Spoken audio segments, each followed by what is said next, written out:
Chapter 1262. Damn it, what did I just say to you? Zhu Lingling's face darkened. Ha! Gao Ran couldn't help but laugh out loud. To be honest, I really feel inferior when compared to Mian and Wei Wei.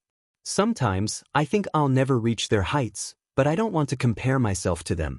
They're my good friends and I'm happy for them if they're happy. Tonight, I suggested we play a game. Actually, what they said was hilarious, so I tried my best not to laugh. I wanted to win against them and prove that I'm good at it. But I know, even if I'm dumb, I can tell that everyone was going easy on me.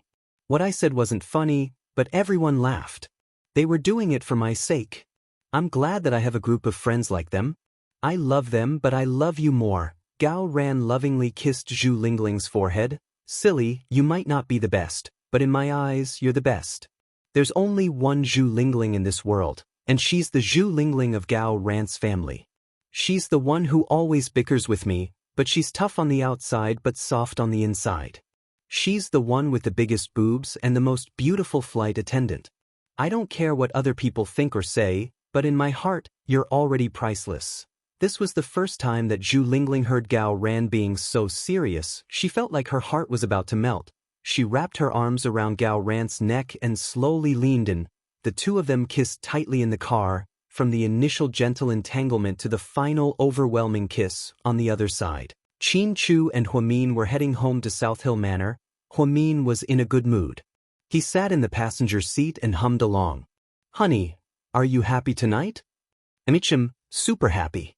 When I was fooling around with Lingling, I felt like I was back in school. I had the same feeling too.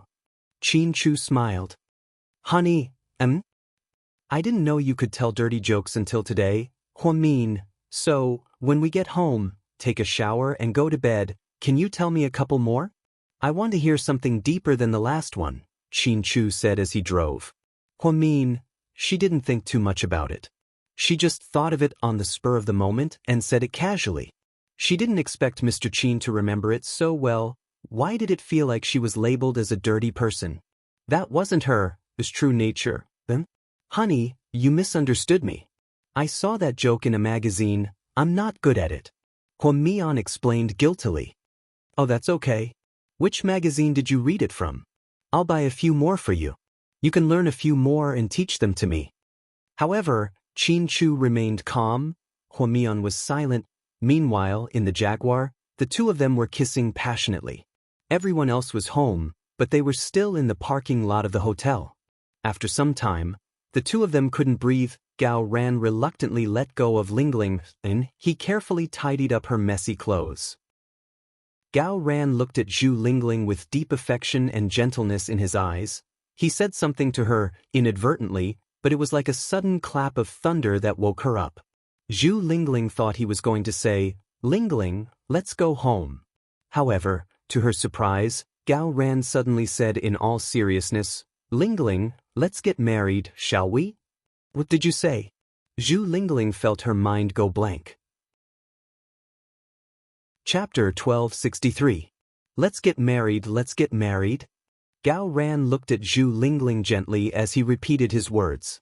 Gao Ran actually said something as formal as a proposal so easily, although there were no flowers, no diamond rings, no candles, no fireworks, and no grand occasion. Zhu Lingling was so touched that tears streamed down her face. She didn't know why, but her tears kept flowing. Why are you crying? Gao Ran was terrified. He didn't know what a woman was thinking. He thought that his proposal scared Zhu Lingling to tears. Gao Ran quickly took back a tissue and carefully wiped away Zhu Lingling's tears. Do you think a proposal is a small thing? You don't even have a ring? Zhu Lingling said as she cried. She tried to cover up her tears because she was so touched. Yes, yes, yes. Then, Gao Ran magically took out a red brocade box and opened it in front of Zhu Lingling. It was a very ordinary diamond ring, but the diamond was very big. How much did it cost to buy such a big ring? Zhu Lingling asked as she wiped away her tears. Not much, not much. Less than 100,000. Gao Ran giggled. Less than 100,000? You can't even earn a year's salary? Zhu Lingling was angry and heartbroken. It's okay, hee. If a year's salary isn't enough, I'll give it to you for 2 years. Anyway, I've been working for so long and haven't spent much of my salary. My parents pay for my meals, so it's definitely enough to buy a ring. Are you stupid? Why did you buy such a big one? Zhu Lingling always knew that although Gao Ran's family was rich, his salary wasn't high. It wasn't even as high as Zhu Lingling's salary.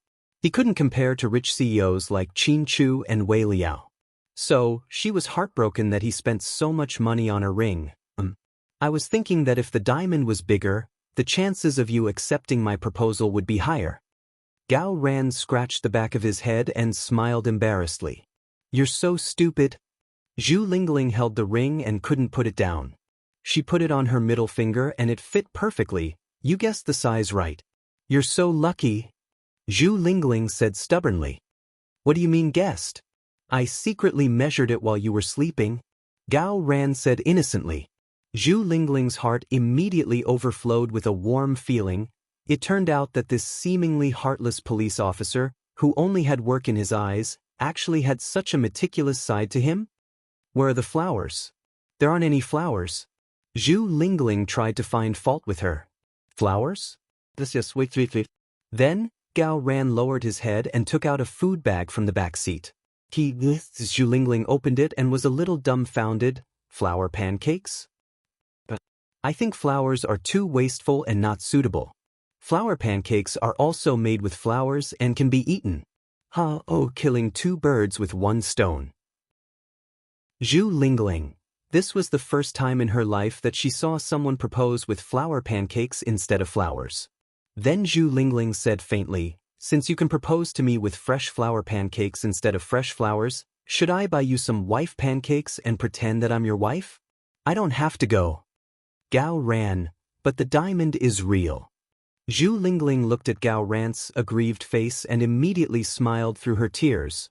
So, the gentle, beautiful, kind, generous, and omnipotent Miss Zhu Lingling, will you marry me? Gao Ran didn't know how to be romantic. He originally planned to propose after they got home and when they were in the throes of their XXO. But now, he realized that the atmosphere after the two of them kissed was very good. So, he proposed in the car. Now, he was just waiting for Zhu Lingling to nod. Then, he decided that the two of them would get their marriage certificate tomorrow and say goodbye to being single. Chapter 1264. Zhu Lingling was actually looking forward to this moment. Like Huamin, she missed 7 years with Gao Ran. They were supposed to be lovers in high school. But for various reasons, they didn't end up together. After 7 years, the two of them were still together. Naturally, they cherished this relationship. Ever since they moved in together, their lives were no different from when they were married. When she was at home on vacation, she would cook for Gao Ran and wash his clothes. When Gao Ran got off work, the two of them would watch movies and eat supper like a normal couple. All they lacked was a marriage certificate. Zhu Lingling wasn't that pretentious.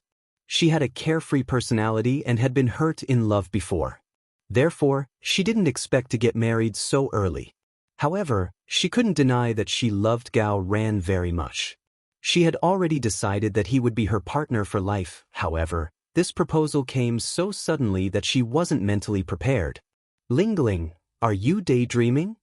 Seeing that Zhu Lingling didn't answer for a long time and only lowered her head in silence, Gao Ran didn't know what to do. After a while, Zhu Lingling raised her head and returned the diamond ring to Gao Ran. What do you mean? Gao Ran's heart sank.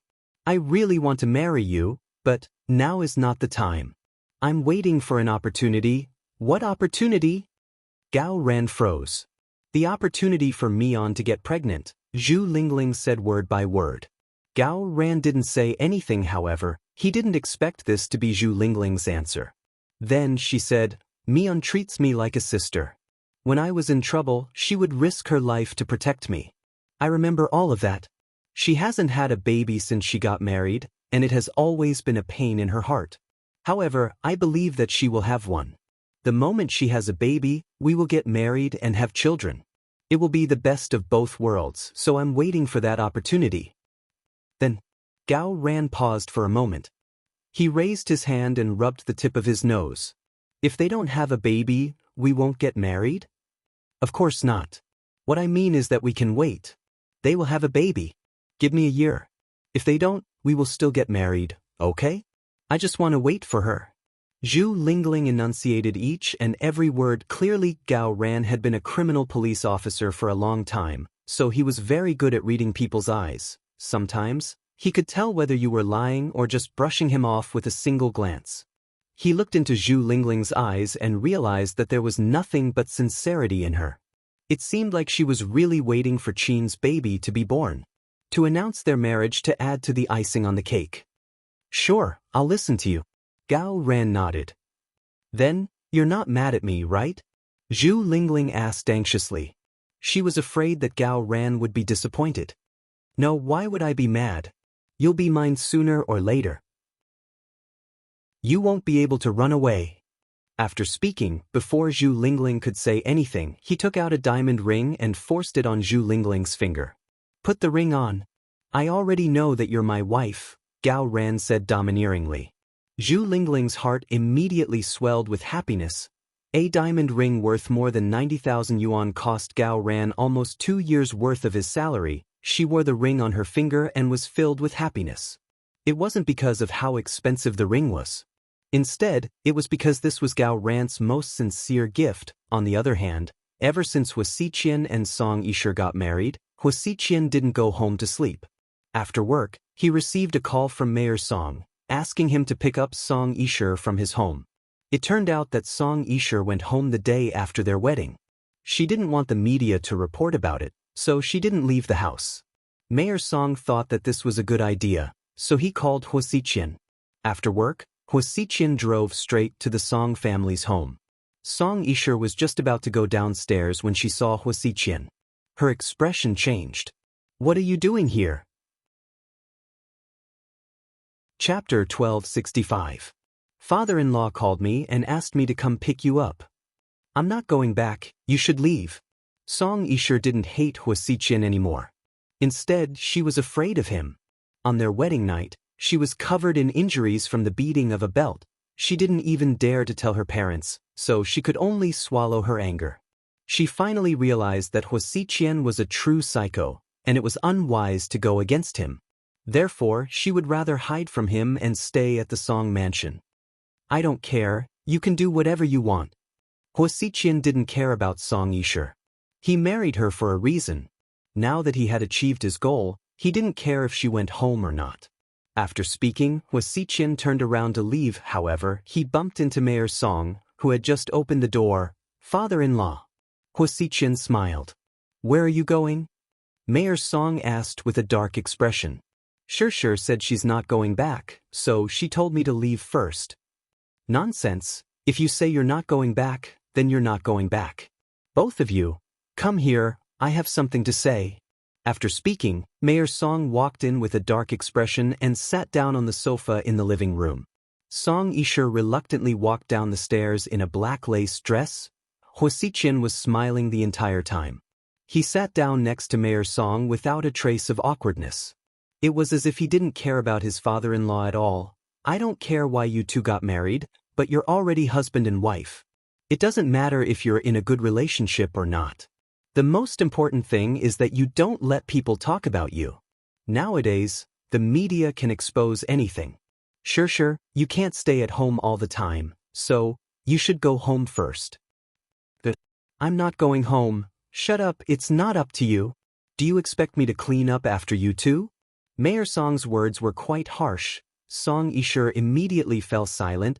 Wuxia, on the other hand, was smiling the entire time. It was hard to tell what he was thinking. Even if you want to get a divorce, it'll have to wait 3 months. After the provincial election, Mayor Song's intention was obvious. He didn't want any negative news about him to affect his future. Got it, Dad? Xianxia felt that it was only 3 months, and it shouldn't be too difficult, so she stopped arguing with her father. I'm fine with that. Wuxia shrugged. Also, the two of you have to be lovey-dovey in public.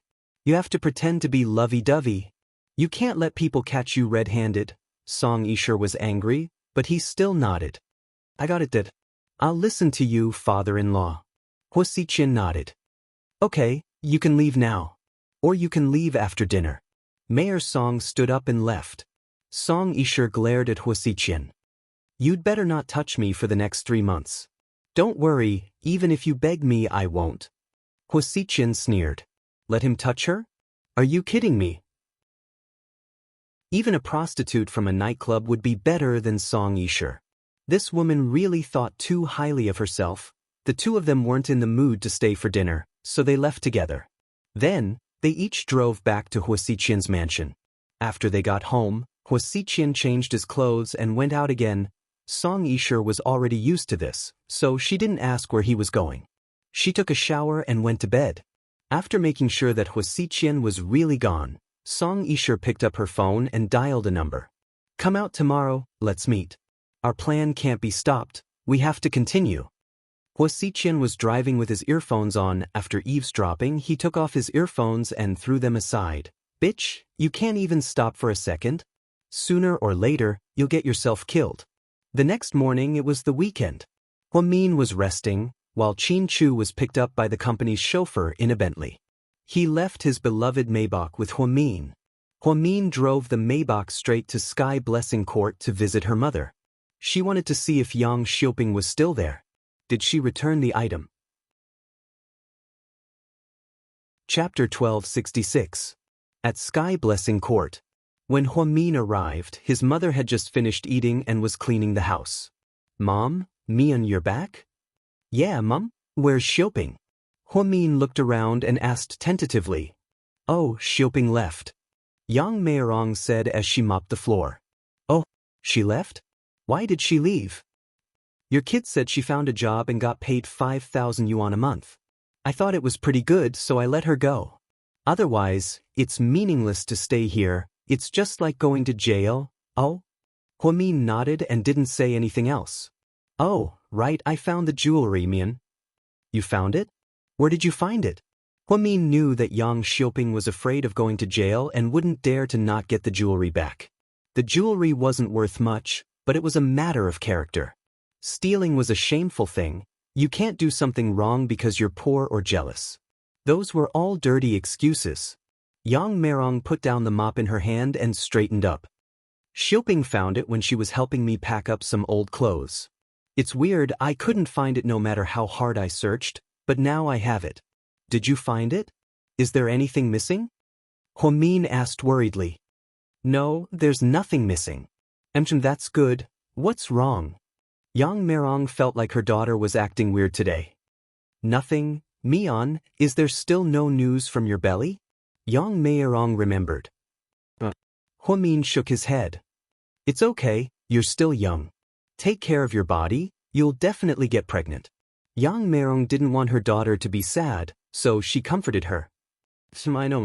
I'm fine, you don't have to worry about me. Then, Huamin changed into his old clothes and helped his mother clean the house. At noon, Huamin had a simple meal with his mother and left. After Huamin came out, he drove directly to Xiaowan's place. Shuai had been discharged from the hospital for a long time, and Xiaowan had also gone to work. The mother and son were doing well. Sometimes, Xiaowan would give Huamin some delicious food that she made herself, including pickled vegetables and braised eggs. He would also make some insoles, sock covers and the like by hand. In short, Xiaowan was very grateful for Huamin's kindness to her and her son. It was the weekend. When Huamin arrived, Xiaowan and Shuai were having lunch. He was surprised to see Huamin. Sister Huamin? Shuai put down his chopsticks and ran over happily. Huamin patted his head. You've grown taller again, Shuai. How are your studies? Pretty good. I came in 15th place on the monthly exam, which is 5 places better than last time. Last time, I was 20th, and there were 45 students in my class.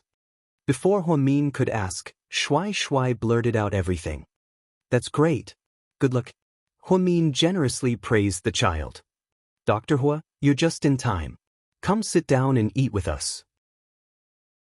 Xiaowan stood up and warmly greeted Huamin. It's okay, Sister Xia. I already ate at my mother's place. I came today because I wanted to see you and Shuai. Thanks to you, my son and I are doing very well now. I didn't even dare to dream that there would be such a day.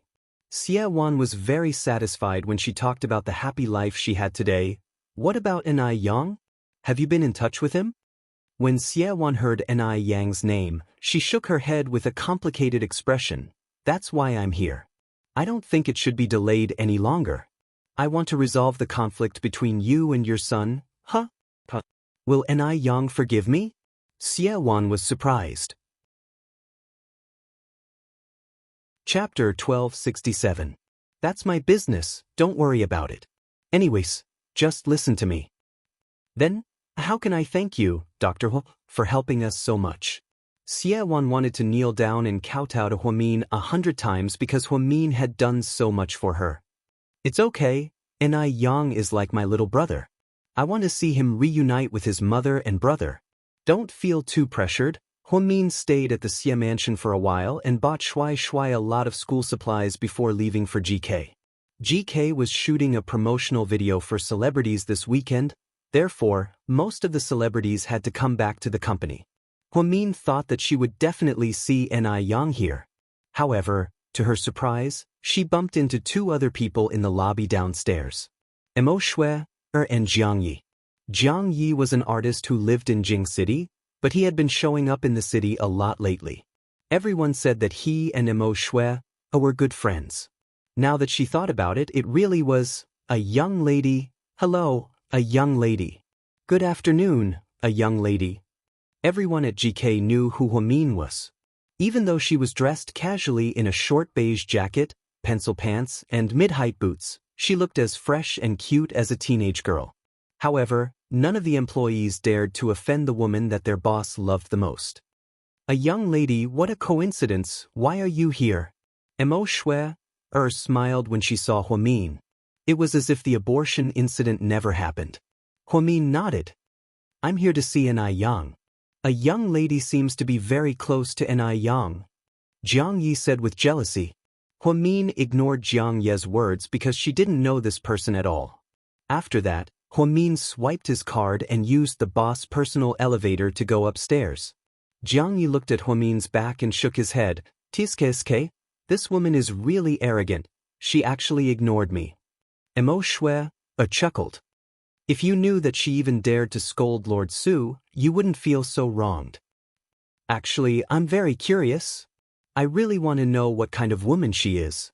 Jiang Yi sneered. So, are you planning to make our boss your enemy? Mo Shui sneered. Jiang Yi smiled but didn't say anything. Huamin would never give face to people he wasn't familiar with, no matter who they were. Jiang Yi felt that his status was very high, so he felt wronged because he was rejected. If Lord Su knew about this, wouldn't he feel even more wronged? If Huamin was someone who could be won over by burning money, why would Su Yu be in so much pain right now? After Huamin arrived at GK, for the first time, she didn't go straight to the president's office. Instead, she went to the artist department. As expected, Ni Yang was putting on makeup. A young lady, you're here. A few executives from the marketing department all greeted Huamin. Huamin nodded and went straight to Ni Yang. Sister Huamin, why are you here? Ni Yang looked up. I'm here to see you. What is it? Ni Yang smiled. Ever since a lot of things happened between them, Ni Yang had always treated Huamin like his own sister. Ever since Ji Xin left the country, Huamin had also treated Ni Yang like her own little brother. Therefore, they didn't hide anything from each other. Are you free tonight? I'll treat you to dinner. You're treating me to dinner? Ni Yang froze. Huamin smiled and nodded. Sister Huamin, are you up to something? One who is unaccountably solicitous is hiding evil intentions. You taught me that. Ni Yang smiled. Yeah, I'm up to something. Do you have the guts to go? Of course, my sister is treating, I have to go.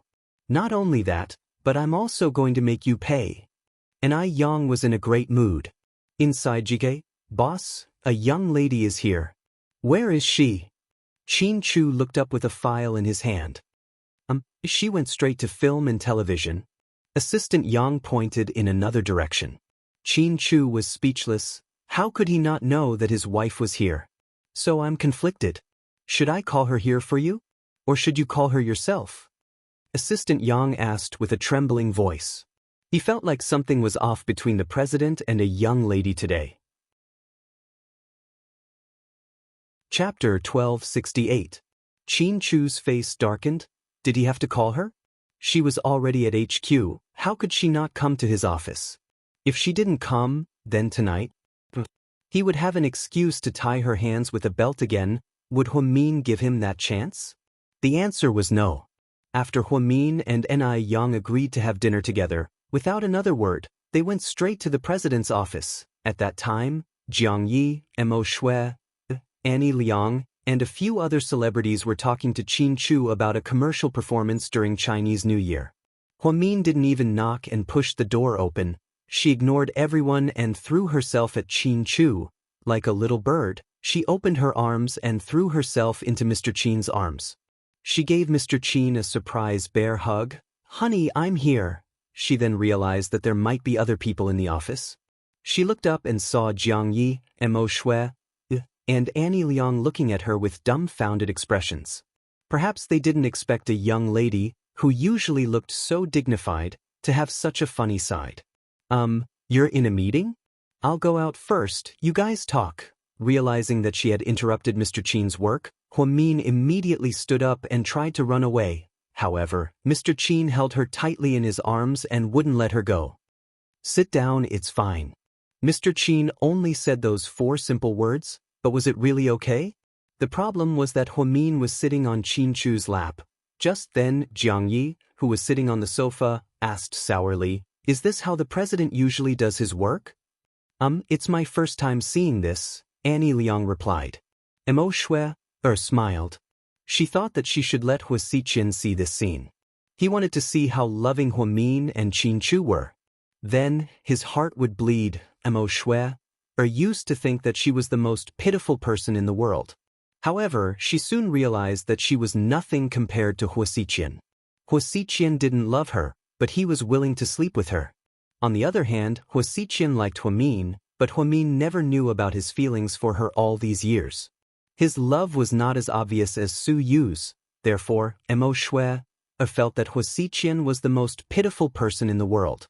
"My wife is a little naughty. Don't mind her. Let's continue with the meeting." Qin Chu hugged Huamin as if no one was around. Then he continued to talk to the superstars about the end of the year. His spirit of doting on his wife was unparalleled. 15 minutes later, the meeting ended and the few of them left the office. Huamin heaved a sigh of relief and hugged Qin Chu's neck coquettishly. "Hubby, is it really okay for us to show off our love like this?" "Who said we were showing off? Isn't this our daily routine?" Qin Chu asked in all seriousness. Fine. You win." Huamin could never compare to Qin Chu's black-bellied ways. She was once worried that her baby would inherit this fine tradition of his. In the future, he would be invincible with his black-bellied ways. "I heard that when you came to the company, you went to the film and television department first?" "Huh? You saw me on the surveillance cameras?" Huamin laughed. "Qin Chu, why would I need surveillance cameras? There are so many pairs of eyes watching you when you walk into the company. What were you doing there?" "I was looking for Ni Yang." "Why were you looking for him?" Mr. Qin was slightly jealous. "To have dinner with him. I'm going to treat him to dinner tonight." "Okay, I'm coming too," Mr. Qin announced domineeringly. Huamin, hubby, come down. Listen to me first. I wanted to have dinner with Ni Yang because I have something to discuss with him." "What is it?" "It's about the reconciliation between him and his mother. I told you about it before." "So, I can't go with you? You have to go alone?" Qin Chu looked at Huamin and asked. "Yeah, not only can you not go, but you also have to approve something for me. Otherwise, I'm afraid I can't handle it." "What is it?" Qin Chu looked confused, but seeing how his wife was trying to curry favor with him, it probably wasn't anything good. As expected, Huamin slowly said, It's actually not a big deal. I just want your approval to have a drink with Ni Yang." "Drink wine?" Qin Chu repeated these 2 words with great emphasis. Chapter 1269. I want to drink. Huamin felt a little guilty. "Are you sure?" Qin Chu looked into her eyes and asked again in all seriousness. Huamin knew that her husband was going to reject her request, so she decided to play her trump card. She wrapped her arms around Chinchu's neck and began to act coquettishly. Honey, you won't reject me, right? It's just a small request. A small request? You think drinking is a small request? Chinchu raised his eyebrows. But I'm not just drinking for no reason. I want to help Yang. You don't have to drink to help him, do you? Why not? Last time, when I helped him get over the knot in his heart, I asked him to drink. This is called fighting poison with poison. Yang is an introvert. If he doesn't get drunk, he won't be able to open his heart. His relationship with his mother is like fire and water. I have to help them reconcile. This is the most important thing I can do for him. Chinchu lowered his head and didn't say anything. Huamin didn't know what he was thinking. Mr. Qin? My dear husband, please? Huamin continued to poison Huamin. She wrapped her arms around Chinchu's neck, and her tone was unprecedentedly gentle. In the end, Chinchu was defeated by Huamin's sugar-coated bullets. I really don't know what to do with you. He sighed slightly. You said yes, honey? Go ahead, don't drink too much, take care of yourself. Chinchu finally agreed to Huamin's rude request. Thank you, honey. Huamin was overjoyed. She kissed Chinchu on the cheek. Then, she turned around and left his embrace. You're leaving just like that? Chinchu didn't know whether to laugh or cry. Wasn't his wife too realistic? Did she just turn around and leave after using him? Huamin was slightly startled. What else? Do you have to be so obvious about burning the bridge after crossing it? Chinchu asked with a smile. I didn't want to disturb your work. Call me after dinner. I'll pick you up. Don't drink and drive, Chinchu reminded her again. Huamin stretched out his hand and made an okay gesture, then left happily. He watched as a young lady left in a hurry. Little Yang knew that a young lady must have taken down the boss again. Needless to say, every time they faced off against each other, the boss never won. A young lady, you're leaving already? Little Yang smiled and flattered. All right, let's go. Bye-bye. After Huamin left, he drove straight back to South Hill Manor and took out a box of red wine from the wine cellar. Then, he would drive around the city to look for a suitable restaurant. After walking around for a while, he ended up at his 13 stores, which was also the busiest pedestrian street. One of them had been refurbished into a small Southeast Asian restaurant that specialized in Southeast Asian cuisine. Huamin hadn't eaten there before, so he was quite interested. After he parked his car, he walked in. Welcome, how many people are there? Do you have a private room? We do upstairs, please follow me. The waiter led Huamin upstairs. Huamin looked around and was very satisfied with the environment. After he finished his work at GK, Yang went to the address that Huamin sent him on WeChat. The two of them went to an elegant private room upstairs and ordered a few dishes. Then Huamin took out a bottle of red wine and opened it. Sister Huamin, are we drinking again? Yang couldn't hold his liquor, so he was confused when he saw red wine. He vaguely remembered that time at the hospital. The two of them were dead drunk. He even cried his eyes out. Therefore, he still had lingering fears. I'm going to celebrate in advance for you. Your New Year's movie is going to be released soon. I wish you all the best at the box office. Huamin found an excuse and then poured Yang and herself. Sister Huamin, you're secretly drinking again. Does the boss know? Yang asked carefully. Chapter 1270. Huamin was speechless. Little brat, why are you so nosy? Huamin looked at Yang with a smile. It's not that I'm nosy, it's just that the president is too scary when he's angry. I'm quite scared of President Qin. This was the truth. All the artists at GK weren't afraid of Chinchu. Even the big shots, including Mo Shui, were very cautious when they saw Chinchu. This was because they all knew that the president was very strict with his employees and would never joke around with them. If you did a good job, okay, he would reward you with tons of yuan, luxury cars, and mansions. If you didn't do a good job, okay, he would really do something to you. Who didn't know that this young boss could be said to be swift and decisive in doing things? His methods were also particularly powerful.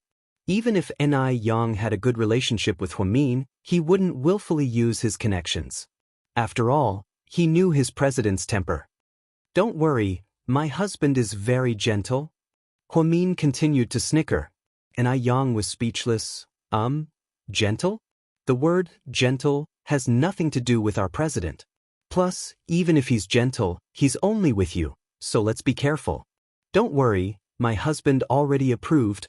Open your heart and celebrate with me. Cheers. Huamin raised her wine glass and livened up the atmosphere. Ni Yang wasn't prepared for this and began to drink with Huamin. Soon, the two of them finished 3 bottles of red wine. Red wine was actually very strong. It didn't feel good when they were drinking it, but after a while, they would feel dizzy. Ni Yang's cheeks were a little red. He looked at Huamin's face across from him and felt his vision blur. Sister Huamin, I can't drink anymore. If I drink any more, I'll be dead. This wine is too strong. Ni Yang shook his head and admitted defeat. Huamin felt that it was not enough. He asked the waiter to bring a lot of ice cubes and poured it directly into the red wine. In this way, the taste improved and it didn't taste bad anymore. By the time the 4th bottle was finished, Ni Yang had obviously drunk enough and took the initiative to sing his new song to Huamin. After snorting for a while, little Yang asked excitedly, "Sis, how was it? How was it? Does it sound good?" "Yes, not bad. It'll definitely be a hit. The album will sell well. Come, let's do another one to celebrate the popularity of your new song." Huamin raised his glass again. At this time, Ni Yang did not know how to refuse. He was quite cooperative and raised his glass as well. "Come on, Sister Huamin. Cheers." Sure enough, this brat fell for it so easily. Huamin took the opportunity to take out her phone. She lowered her head and sent a text to Xie Wan. The text read, "Big Sister Xie, come over now. I'm at 3rd Ring Pedestrian Street, 2nd floor of Nanyang Restaurant, room 208. I'm with Ni Yang. I plan to arrange for you guys to meet up later."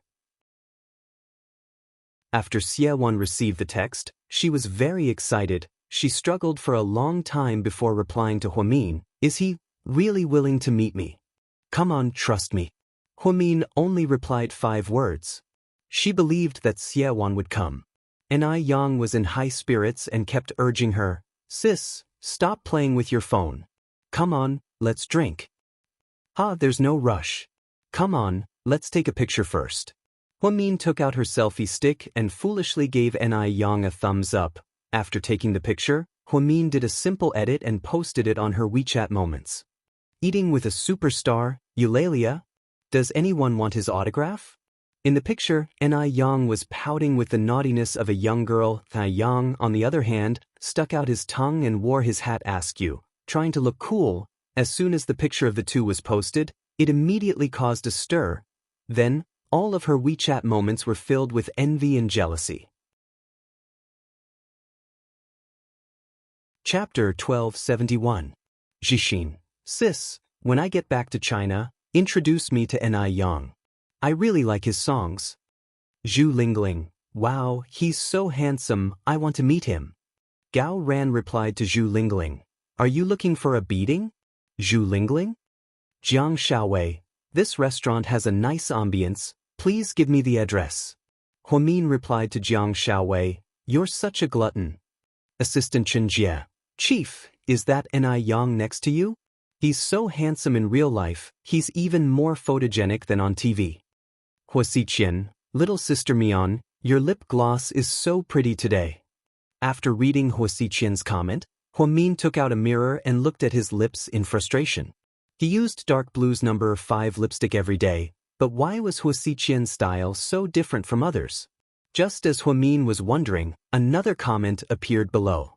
Qin Chu, isn't this photo a little too close? Huamin replied to Qin Chu. Ni Yang replied to Qin Chu. Boss, I'll be more careful next time, please let me off the hook. After Ni Yang replied, he immediately looked up at Huamin. Sis, do you think the president will hate me for this and give me a hard time? Of course not. My husband isn't that petty, okay? Huamin immediately defended Qin Chu. You're not a kid anymore. Do you have a girl you like? I think it's time for you to fall in love. I don't want to. my fans would go crazy. And Yang smiled. Fans aren't that crazy anymore, they'll support their idols if they fall in love, okay? Anyways, if there's someone you like, let me know and I'll ask the company to do it for you. Yes. And Yang nodded. Seeing that the atmosphere was about right, Huamian suddenly changed the topic. Little brother, what do you think is the most important thing in a person's life? Why do you ask such a profound question? And Yang raised his head in surprise.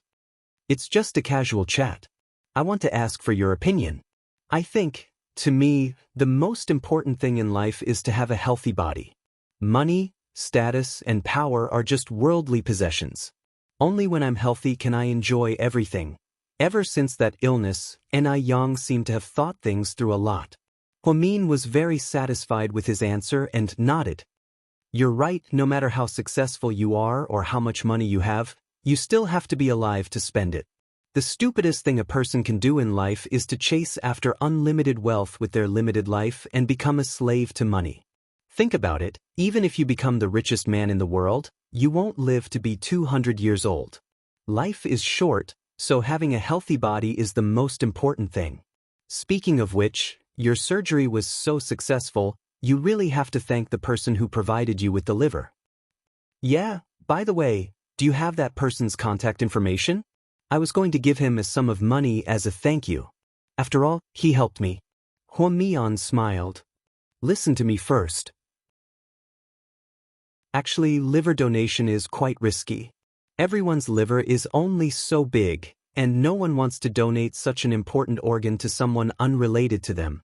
Don't you think it's strange that you were able to get a liver in such a short time, and it's such a good match?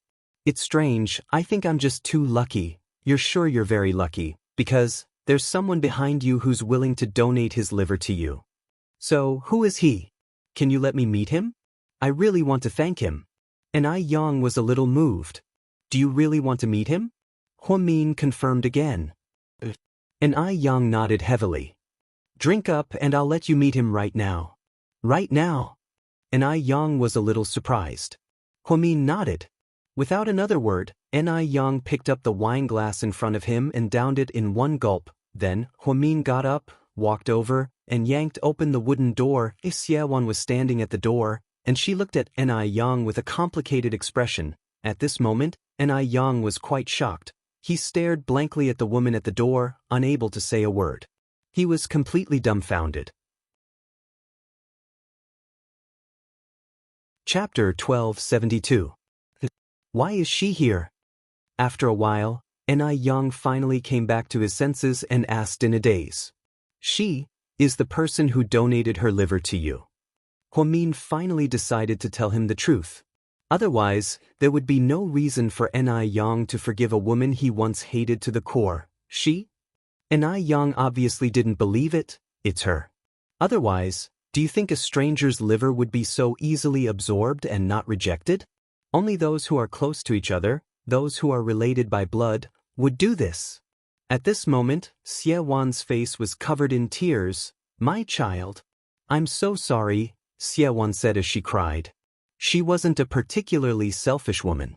She just couldn't accept the fact that she was raped by Yang's biological father back then. Therefore, she took her anger out on Yang and ignored him all these years. However, Yang was her child after all. He was a piece of flesh that fell from her body.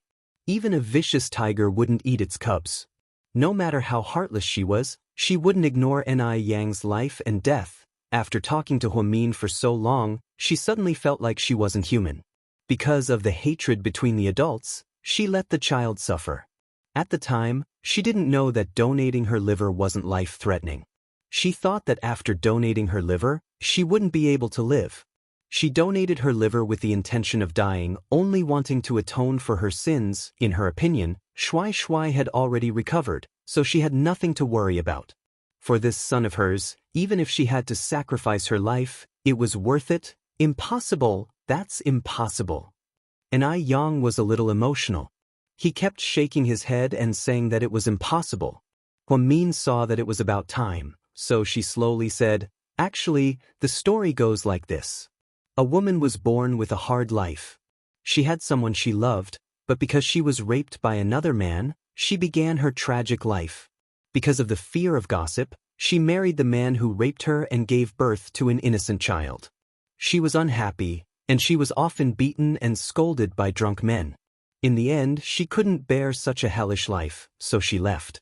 She neglected this innocent child, and the child hated his mother very much. He always thought that his mother's indifference to him was the reason for all these years of misfortune. Later, the child became successful, and the woman lived a lonely life with her son. When she found out that her successful son was seriously ill and needed a liver transplant, she didn't hesitate to donate her liver, hoping that he would forgive her. In this tragic story, the child was innocent and the woman was pitiful. She could only blame fate for playing tricks on people. Fortunately, it's all in the past now. They're living a good life now, but in their hearts, they can't forget each other. Whether it's love or hate, it's destined to be a lifelong bond because they're mother and son, and blood is thicker than water. Stop talking, Sister Huamin, stop talking. Yang hugged his head and squatted down. He seemed to have suffered a huge blow. He couldn't accept the truth for a moment. Xie Wan also cried and couldn't speak. She no longer hoped that Yang would forgive her. She only hoped that the child would live a better life. No, I have to say this. Yang, everyone makes mistakes, but it's best if you can learn from your mistakes. Xie Wan already knows that she's wrong, and she's already atoning for it with her actions. She thought that she would die if she donated her liver, but after hesitating for a long time, she still donated it.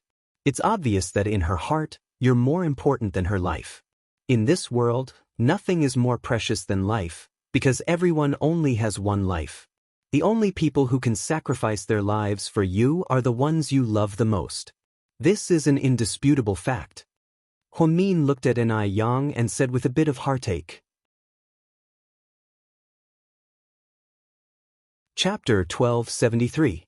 Huamin knew that Yang might not be able to handle so much at once, but she was still willing to try and see if she could make a breakthrough. Would this mother and son be able to reconcile? It all depended on today's incident. So, she had to try her best. No, she doesn't love me at all. She doesn't care if I live or die. She only has eyes for her youngest son. She only loves him. Yang hugged his head and cried bitterly. He didn't want to admit this fact. Huamin walked step by step to Yang's side, then slowly squatted down. He raised his head and gently patted him on the back. As if he was comforting a child, he said, Shuai Shuai is just an innocent child. Like you, he was born into this world without knowing why. He didn't have a choice, and he just wanted to live a good life. Like you, he didn't have a father, and he only had a mother who depended on him. He's also the only person in this world who is related to you by blood other than your mother. I hope you can think about it from a different perspective. Yang didn't say anything, and he continued to cry. Huamin continued, I believe you've heard this saying before. A tree wants to be quiet, but the wind won't stop. A son wants to be filial, but his parents are gone. I don't want you to realize that your family is gone by the time you wake up. Then, even if you regret it, there's no point in trying to change it. Actually, our lives are very short in this world.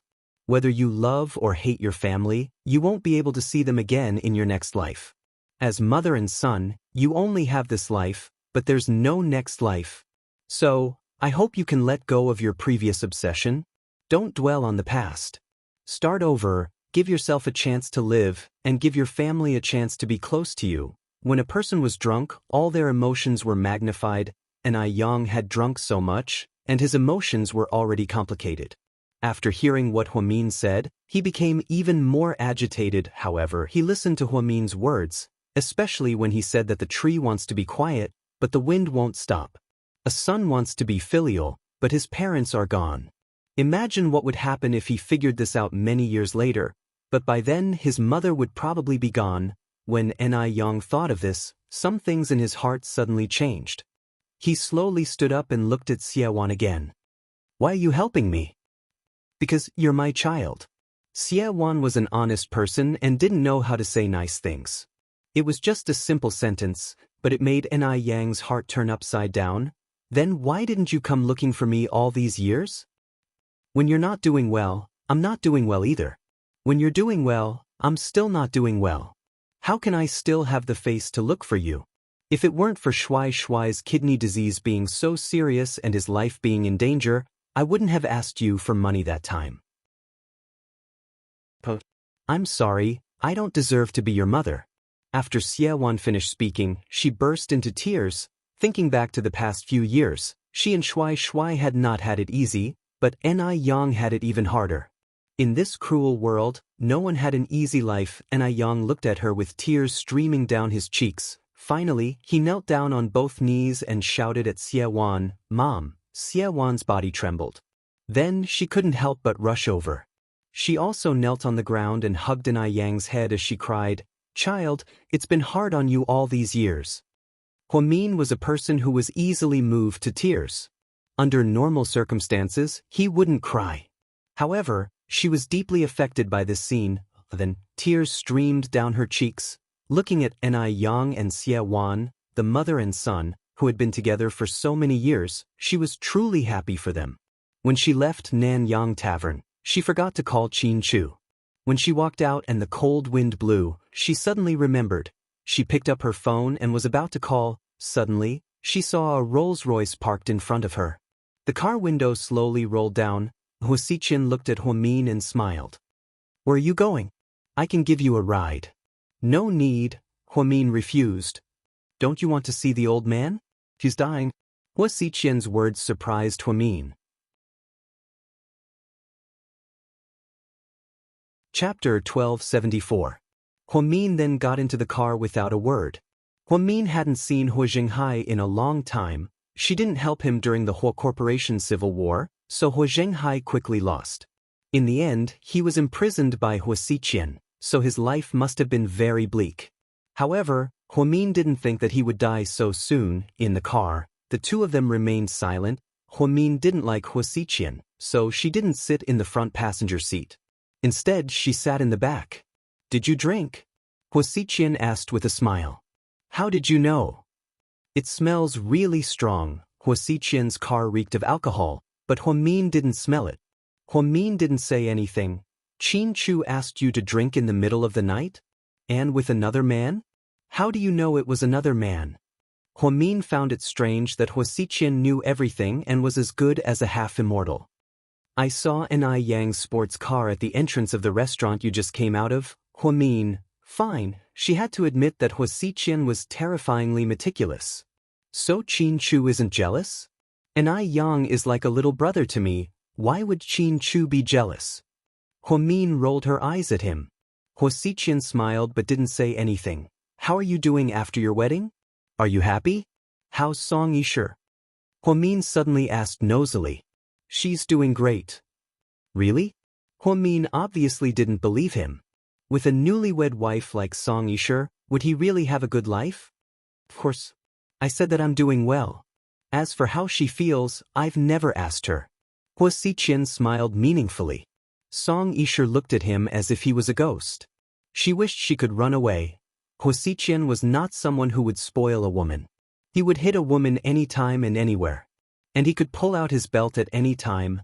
Song Yisher would never forget that feeling for the rest of her life. About 20 minutes after the car had left, the car stopped at a remote villa. Huamin looked around. This should be the northeastern part of the city, an area that the government had yet to develop. The Hua family had a piece of land here that had never been used. Later on, Hu Zhenghai built a mansion for himself. It was supposed to be used to raise his mistress, but now it was used to imprison him. It was ironic. What's wrong with him? Huamin asked worriedly as they walked to the door. His body wasn't good to begin with, and he didn't control himself. He thought about having a son all day long and overindulged himself. There was nothing he could do. Huamin was speechless. "Don't look at me like that. I didn't do anything to him. No matter how bad he is, he's still my adoptive father. I'm not cold-blooded enough to do anything to him." Huasiqian explained, as if he was trying to distance himself from the blame. Huamin didn't say anything and followed him inside. "Sir, you're here." An old woman in her 50s opened the door. She was dressed plainly, and her hair was a little white. Wuxia nodded and led Huamin inside. How's he doing today? Wuxia asked casually. Master isn't doing well. He only ate a little porridge the entire day, and then he threw it all up. Dr. Wang already came over to inject him with an 4 drip. Okay, I got it. Then, Wuxia led Huamin to the 2nd floor. Inside the master bedroom, Hu Jinghai was lying on a large ivory bed, looking very haggard. He was even on an 4 drip. After not seeing him for more than a month, Huamin didn't expect him to become like this. He was so skinny that his cheeks were sunken in. You should go see him. I don't think he wants to see me, so I won't go over. Wuxia stood at the door. Huamin felt a little uncomfortable, so she slowly walked towards Hu Jinghai. Mr. Hua. She thought for a moment and decided that this was probably the most appropriate way to address him. Hu Jinghai slowly opened his eyes and looked at Huamin. You're here? Chapter 1275. Huamin nodded. Sit down. Hu Jinghai struggled to speak, and his hands trembled. Huamin sat down quietly on the chair in front of his bed. Are you okay? Huamin wasn't lying. As a doctor, she couldn't bear to see a stranger so sick. That's it. You saw it yourself. I don't think I can hold on much longer. Don't say that. Take care of yourself. You're always so distant with me. The truth is, you hate me, don't you? Because of what I did to you and your mother. No, I don't hate you. I don't have the right to hate you. Hu Jinghai was a little confused by Huamin's words. He didn't know why she said that. Huamin slowly leaned over and whispered into his ear, Mr. Hua, the truth is, I wanted to tell you a long time ago, but I never had the right opportunity. Since I'm here today, I'll tell you. Did you know? I didn't take a single cent of the Hua Corporation's shares, nor did I spend a single cent of your money. Do you know why? Hu Jinghai shook his head. I'm not your daughter. What? Hu Jinghai was shocked. I'm not your daughter, but I'm also not my mother and Jingda's daughter. I'm not their child. Hu Jinghai didn't know what to say. You might be surprised, but I was too when I first found out the truth. So now I have some questions for you. You have to tell me the truth. Okay, ask away. After the initial shock, Hu Jinghai seemed to have calmed down. I heard that you did a DNA test for me, so the doctor and the test report. Did you get it yourself? No, Jingda gave it to me. The doctor who gave me the report was my former personal doctor. Jingda had been my chauffeur for many years, so he knew him. We went to him and he gave me the report, Guning said. Didn't you have any suspicions at the time? Huamin asked. Yes, I did, so I called my personal doctor again. He said the results were correct.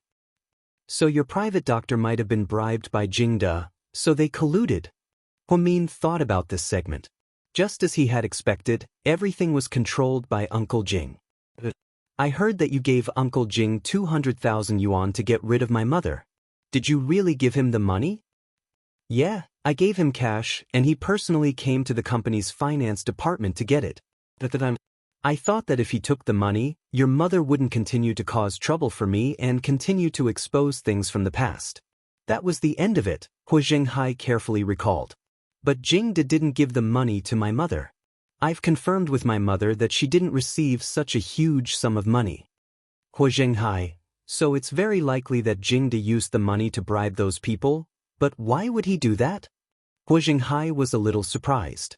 He hid my identity. He didn't want anyone, including my mother, to know that I'm not your child or hers, but Rong was pregnant at the time. If you're not my child, then where's my child? Hu Jinghai was sure that Yang Meirong was pregnant with his child because they spent a lot of time together during that time. But if Huamin wasn't his child, then where was the real Hua family child? Where did it go?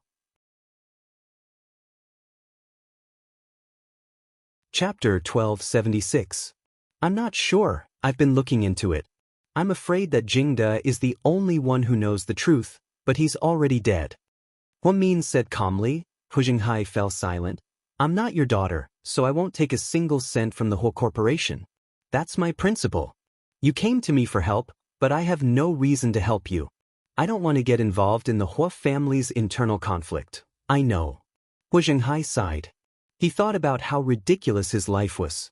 Other than Hui Yanyan, he didn't have any biological children. Not Hui Xiqian, not Hui Si, and not even Hui Min. This was karma. Thinking about Hui Yanyan, he suddenly asked, "Have you heard from Yanyan recently? Can you ask her to come and see me one last time? I don't think I can make it." Hui Min hesitated for a moment, and then slowly said, "I saw Hui Yanyan a few days ago. Got married." Married? Hu Jinghai was a little surprised.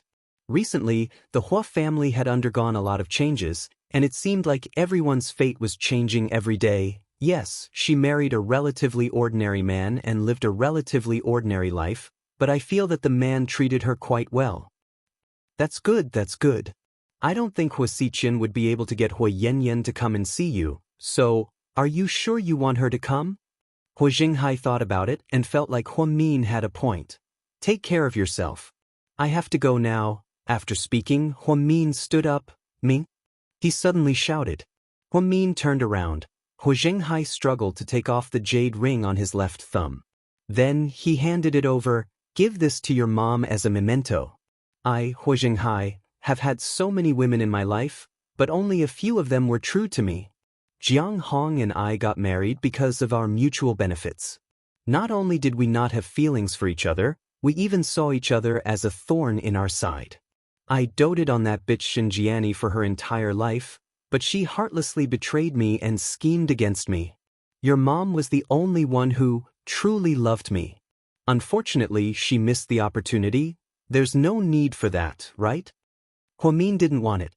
Take it, it's the last thing I have. I know she's not short of money, I just want to keep it as a souvenir. Hu Jinghai insisted. Hu Min couldn't resist, so he carefully took the jade thumb ring. I'll pass it on to her. Mian, I have two things to tell you. Although you're not my daughter, I think we're destined to be together. Go ahead. Hu Min quietly looked at Hu Jinghai, who was on the verge of death. First of all, Jing De isn't an honest man. He's not as honest as he looks. He's very shrewd and has lied to me for many years. I didn't realize it until later. Now that you mention it, he even hid your identity. I don't know where he hid my child. If you have a chance to find her in the future, I hope you can bring her to my grave to see me. After all, she's my child. If you want me to, I will. Hu Min nodded. Second, you have to be careful of Hu Xiqian. Is someone who's capable of doing anything. You and Qin Chu have to be careful. I think he might do something bad to you. I know. Hu Min nodded. When Hu Min finally walked out of the room, her heart was heavy. She carefully put the ring away, put it in her bag and walked out. Already? Do you want me to drive you? Hu Xiqian chuckled. It's okay, I sent Qin Chu a WeChat message. He's coming to pick me up. Hu Min refused Hu Xiqian's offer to escort her. When she walked out of the mansion, Qin Chu's car arrived as well. He drove the company's black Audi A8. Hu Min immediately got into the car and drove away. Hu Xiqian smiled with a complicated expression on his face. Then, he turned around and went upstairs. What are you doing here? Get out, Hu Jinghai cursed with difficulty. You old thing, you're still causing trouble for me even when you're about to die. Then Hu Xiqian grabbed a pillow and walked over. What do you want? Hu Jinghai's face was pale, and his body trembled as he watched Hu Xiqian approach him. Chapter 1277. You've lived long enough. I'll send you on your way. Hu Xiqian smiled evilly. Bastard, how dare you? Hu Jinghai never thought that Hu Xiqian would dare to attack him so openly. He wanted to fight back, but there was nothing he could do. He was injected all day and had no strength left in his body. Hu Xiqian walked over and looked at Hu Jinghai one last time. Leave the whole corporation to me, you can go in peace. After speaking, Hu Xiqian lifted a pillow with both hands and covered Hu Jinghai's face with it. Hu Jinghai struggled with all his might, but it was to no avail. In less than 3 minutes, Hu Jinghai stopped struggling after that. His hands slowly fell. Hu Xiqian removed the pillow and looked at Hu Jinghai's pale face. He pulled the blanket up a little. Dad, have a good dream. He smiled faintly and slowly walked out of the room. When he reached the door, he raised his hand. turned on the switch, and took out a small listening device. Then he went downstairs. "Sir, you're not staying for dinner?" the maid asked. "No, my dad's asleep, don't disturb him. Call me if you need anything." "Okay, sir." Then, Wuxia drove his Rolls-Royce Welcome out of the suburban mansion. After Huamin got into the car, he didn't say a word. Chu raised his hand and touched her face. "Are you in a bad mood?" Xianxia is dying. "Yeah, isn't that normal?" Wuxia never lets go of the people he wants to deal with. It's his style to eliminate the source of trouble. Chu thought that it was normal. It would be strange if Wuxia was willing to let Xianxia live and feed him. "I told him about that." "You did? Aren't you afraid that Wuxia has planted a bug in the room?" Huamian shook her head. "I'm not afraid. I think Wuxia knows about my past anyway, so I might as well tell Xianxia everything. He also confirmed some things from back then." "What is it?" "Uncle Jing isn't that simple. I'm also curious. If he brought me back to pretend to be a child of the Hua family, then where did the real child go? This matter can't be investigated in a short period of time." "Don't worry." Chu reached out his hand and placed it on the back of Huamin's hand to comfort him. Right now, the biggest worry in Huamin's heart was the mystery of his birth. Rick also told Chu to stop investigating. All the clues about Huamin's background had been cut off, and all the people who had investigated the matter had disappeared. This was not a good sign. However, Chu had been secretly investigating this matter because he didn't want Huamin to have any regrets. "I'm fine, honey. You don't have to worry about me." Huamin hugged Chu's arm with both hands. "You're speaking so clearly. Are you sober now?" Chu was both angry and amused. "I think I'm sober now." After all this, it was already midnight. Huamin didn't feel dizzy or nauseous anymore. It seemed like his alcohol tolerance was also increasing. After returning to South Hill Manor, the two of them went to bed early. The next morning, the headlines spread throughout Sea City. Xianxia, the chairman of the Hua Corporation, passed away in his private mansion last night. Huamin's heart skipped a beat. Although they weren't related by blood, hearing the news of his death was still heartbreaking. Huamin had just gotten out of bed to wash her face when she received a call from her mother. "Me? Did you see the news?" "Yeah, I just saw it." "Is it true? Is he really dead?" Yang Meirong's voice trembled. Wait for me, I'll go see you right away." Sky Blessing Court, Yang Meirong grabbed onto Huamin's hand. "Mian, what happened? How did it happen so fast? I didn't hear anything about him being hospitalized. How did he die?" Chapter 1278. Mom, he's really dead. Huamin held his mother's hand tightly, but he could feel that his mother's fingers had no warmth at all. No matter how much she hated him, she was once deeply in love with Xianxia, so she must be feeling terrible right now, right? Yang Meirong stumbled and took a few steps back. She lost her balance and almost fell down. Luckily, Huamin reacted quickly and immediately supported her. "Mom, are you okay?" How did he?" Yang Meirong choked up. "Mom, he was already in poor health. And now that his business is a mere figurehead and Wuxia has all the power, he might have been too anxious." Huamin comforted his mother. "That old bastard. He really has a good life. He didn't suffer much and he passed away. He still owes me so much. I thought I could see him in a more miserable state in his later years and mock him, but he didn't even give me the chance." Yang Meong didn't mean what she said. "Mom, I saw him yesterday." "You saw him?" Yang Meirong was a little surprised. Huamin nodded. "Yeah, when I went to see him yesterday, he wasn't in a good state. He was on an 4 drip and didn't eat much. Did he say anything to you?" "He said he was sorry." "What's the point of saying that now?" Yang Meirong sat on the sofa and wiped her tears. Huamin took out a jade ring from his bag and handed it to his mother. "This is?" Yang Meirong looked at the ring and hesitated. "This is something he always carried around with him. He told me to give it to you as a memento." "That bastard. He didn't even let me rest in peace. Who wants to remember him?" Yang Meirong cried even harder as she took the jade ring from his hand. It seemed like she still couldn't accept the news that Xianxia was dead. I'm going to the funeral with Qin Chu tomorrow. Do you want to come? Huamin asked quietly. Yang Meirong didn't say anything, but her tears continued to fall. It's good to send him on his last journey. Even if he dies. Let's forget everything that happened in the past, Mum. Okay, I'll go with you. In the end, no one knew if it was because of Huamin's words or if it was because Yang Meirong had thought things through. She nodded, indicating that she wanted to attend the funeral with them. The next morning, Hua Jinghai's funeral was held. A long line of people walked out of the Hua residence. As the eldest son, Hua Xiqian held his father's portrait and walked at the front.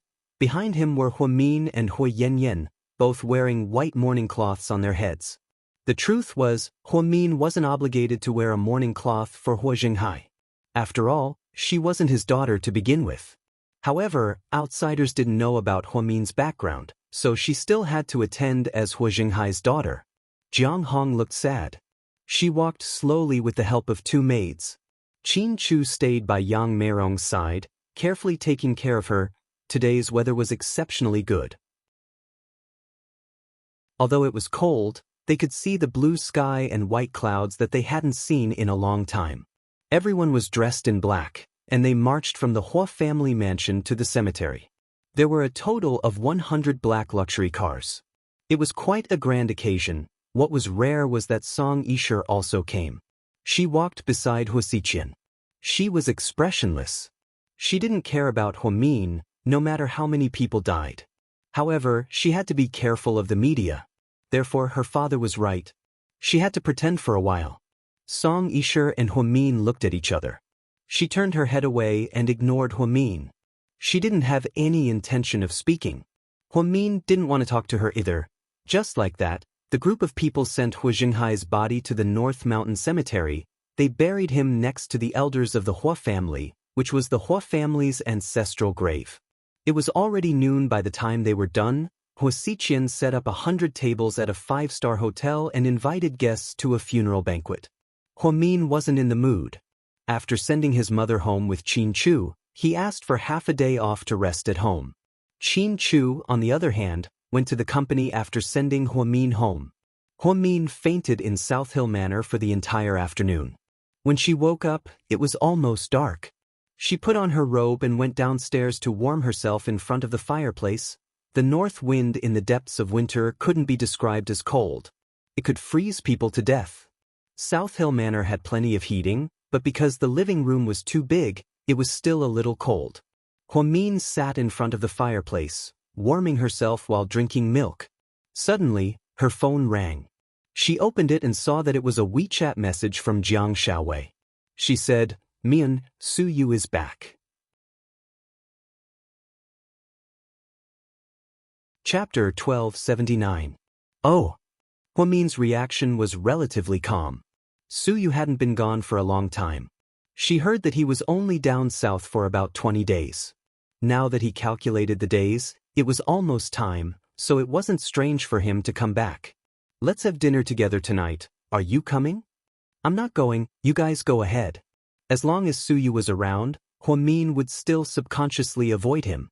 She didn't want her husband to feel uncomfortable. She also didn't want Su Yu to have the wrong impression that she was interested in him. Flirting wasn't in her character. She always drew a clear line between kindness and hatred. On the other side, Jiang Xiaowei hung up the phone. Tang Chuan quickly asked, "Sister-in-law, what did Huamin say? Is she coming?" "I told you she wasn't coming." "Give me the money, give me the money." Jiang Xiaowei reached out her hand. Tang Chuan helplessly took out 1,000 yuan from his wallet and handed it over. Wei Liao had just changed and walked out. "What money?" "I made a bet with sister-in-law that Huamin would come, but I lost." Tang Chuan sighed. "Is your brain fried? Do you even need to bet? Even if you think with your ass, you know Huamin won't come. She's been avoiding Lord Su, you know that. But Lord Su hasn't been back for almost a month. Even if they're normal friends, they would still come to welcome Lord Su, right?" Tang Chuan argued. "Too bad, they're not normal friends." Jiang Xiaowei happily put the 1,000 yuan into her bag. The advantage of being friends with rich people was that they could cheat money out of them anytime. Jiang Xiaowei made a lot of money in a year just by making bets. "All right, stop wasting time. Let's go and see what Lord Su looks like now. Tang Chuan was the first to turn and leave. The three of them sat in the RV driven by Wei Liao's driver. They went to the Phoenix restaurant together. Wei Liao had already reserved a place to welcome Su Yu. As soon as they reached the entrance, they saw a pure white sports car driving towards them from afar. Then, with a creak, it stopped at the entrance of the restaurant. Tang Chuan couldn't hold back his excitement. He jumped out of the RV, looked at the logo and exclaimed, "Fuck! Bugatti Veyron, limited edition? Lord Su, can you not be so awesome?" Su Yu opened the car door and got out. It was late winter, but he only wore a casual shirt. The design was very novel and unique. It made Su Yu look even more attractive. Only Lord Su can afford a $50 million car in the whole of Sea City. Wei Liao exclaimed as he carried Jiang Xiaowei out of the car. "Not necessarily, the guy at GK can afford it too," Tang Chuan added. "No one will think you're mute if you don't talk." Su Yu's face darkened. Hearing Qin Chu's name as soon as he came back was quite depressing. Then, the four of them entered the restaurant and went straight to the VIP room on the top floor. Wei Liao, Tang Chuan, and Su Yu gave each other a manly hug. "I think you're tanned." Jiang Xiaowei smiled as she looked at Su Yu. "The South China Sea is sunny every day, 34.5 degrees. Of course I'm tanned. To be honest, even a polar bear would turn into a black bear spirit." Su Yu said it in all seriousness.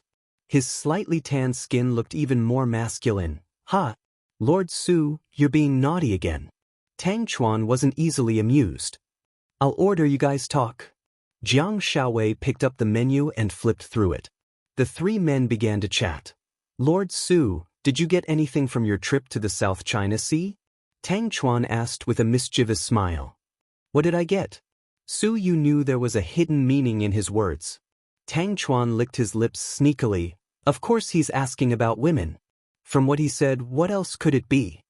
Wei Liao added.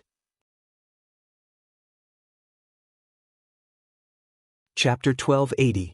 Su Yu poured himself a glass of beer and lamented, "Let me tell you guys, Nanhai is a godforsaken place. How can there be a woman in that godforsaken place? That's where the military is stationed. Even the military dogs in that godforsaken place are male. How can there be a woman?" Tang Chuan, Wei Liao, Jiang Xiaowei, then, the three of them laughed in unison. "Then it must be hard for you to rely on your own hands to solve your biological problems." Tang Chuan smiled seductively. "Go away, don't talk nonsense. Dr. Jiang is here." Su Yu was a little embarrassed. "It's okay, you guys tell me. I'll take a short video for you guys. Maybe it'll go viral if I post it on WeChat." Jiang Xiaowei waved her phone around. No. Sister-in-law, don't post it on WeChat.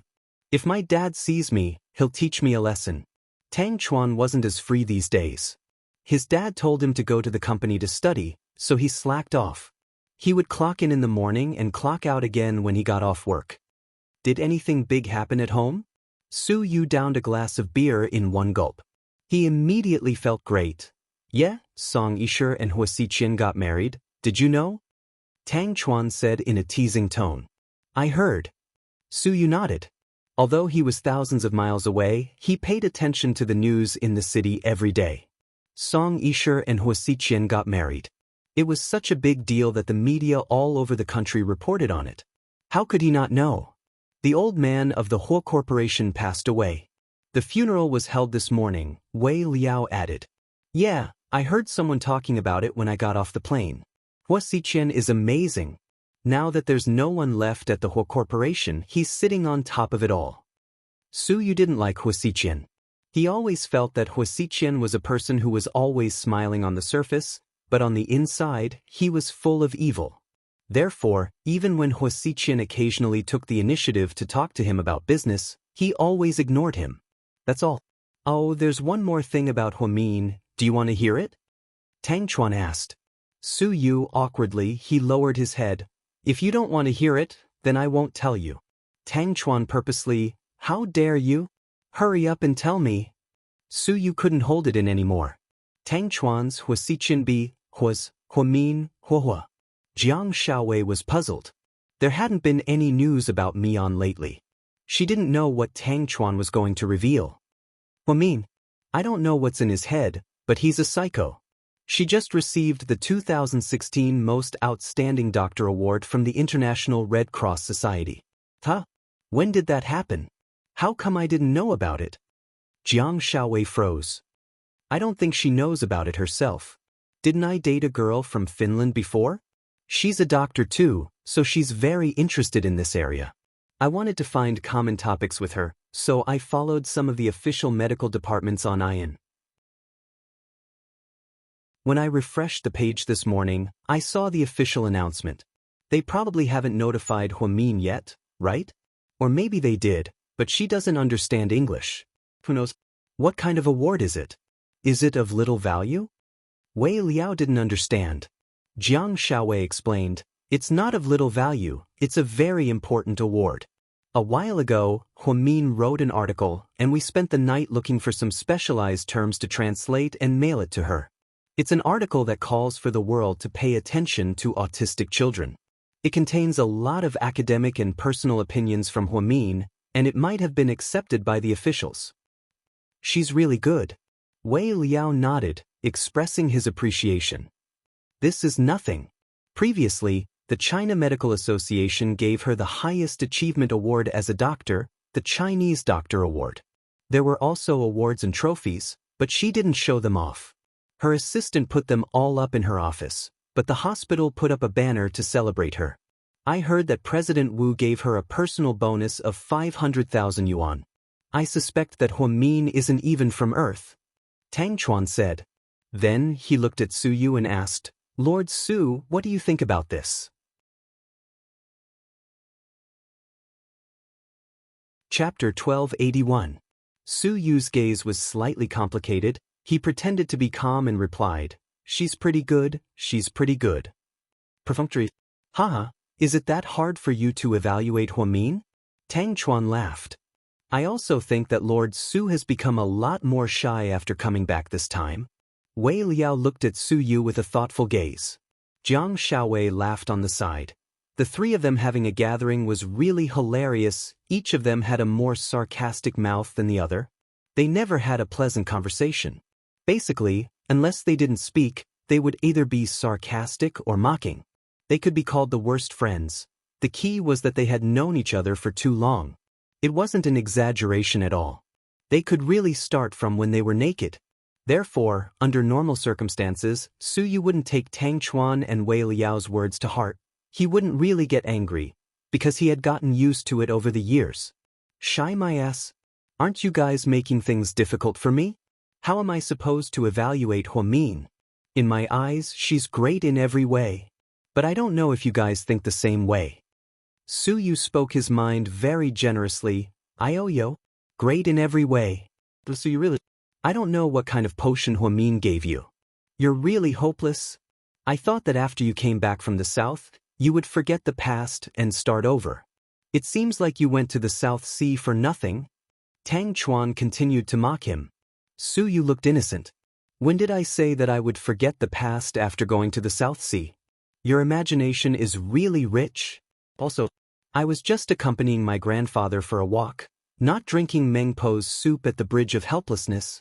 Don't make it sound so ridiculous, okay? Okay, I won't mock you. Anyway, if you still like Huamin, then so be it. I think you still have a long way to go. Qin Chu shouldn't be too arrogant. Who knows who will be the most glorious one day? Tang Chuan's jingles were so good that Jiang Xiaowei was almost speechless. All right, stop bragging. Come on, let's drink. It wasn't that Su Yu didn't want to talk about Huamin, but he didn't want to talk about Huamin as a joke. Because he decided to keep Huamin in his heart from now on. If I can't forget, then I won't. If I like him, then I'll continue to like him, be like a man. He wasn't guilty. The guilty thing was that he was a step too late. In Huamin's world, he appeared too late. He was a full 7 years later than Qin Chu, which was why he lost so badly, but it didn't matter. Su Yu had thought a lot about this trip down south. Liking someone didn't necessarily mean possessing her. Actually, for Su Yu, it was already good enough to see her occasionally and hear about her recent situation from his friends. When he heard that she had won an award, he was happy for her. When he heard that she was in trouble, he was able to help her. When he heard that she was in a bad mood, his imagination would run wild. No matter when and where you were, there would always be someone who touched your heart. It would make you feel that ever since you had her in your life, life had become colorful, and even tomorrow was worth looking forward to. That was it. Su Yu left for more than 20 days. He had just returned and was in a very good mood. He also drank a lot. Tang Chuan had always been a good drinker, and he rarely got drunk. He was the kind of person who was born with talent and training. Jiang Xiaowei also relaxed the policy for Wei Liao, which was rare, and allowed him to drink more. After all, Lord Su was back and today was special. Thus, the few of them opened their hearts and drank a lot of beer. After a while, one box was gone. Su Yu seemed to want more, and asked the waiter to bring another box. Jiang Xiaowei secretly took a photo of the three of them and posted it on her WeChat moments. Then she added the words, "Lord Su is back, the long-awaited atmosphere. These three have become drunkards, please adopt them."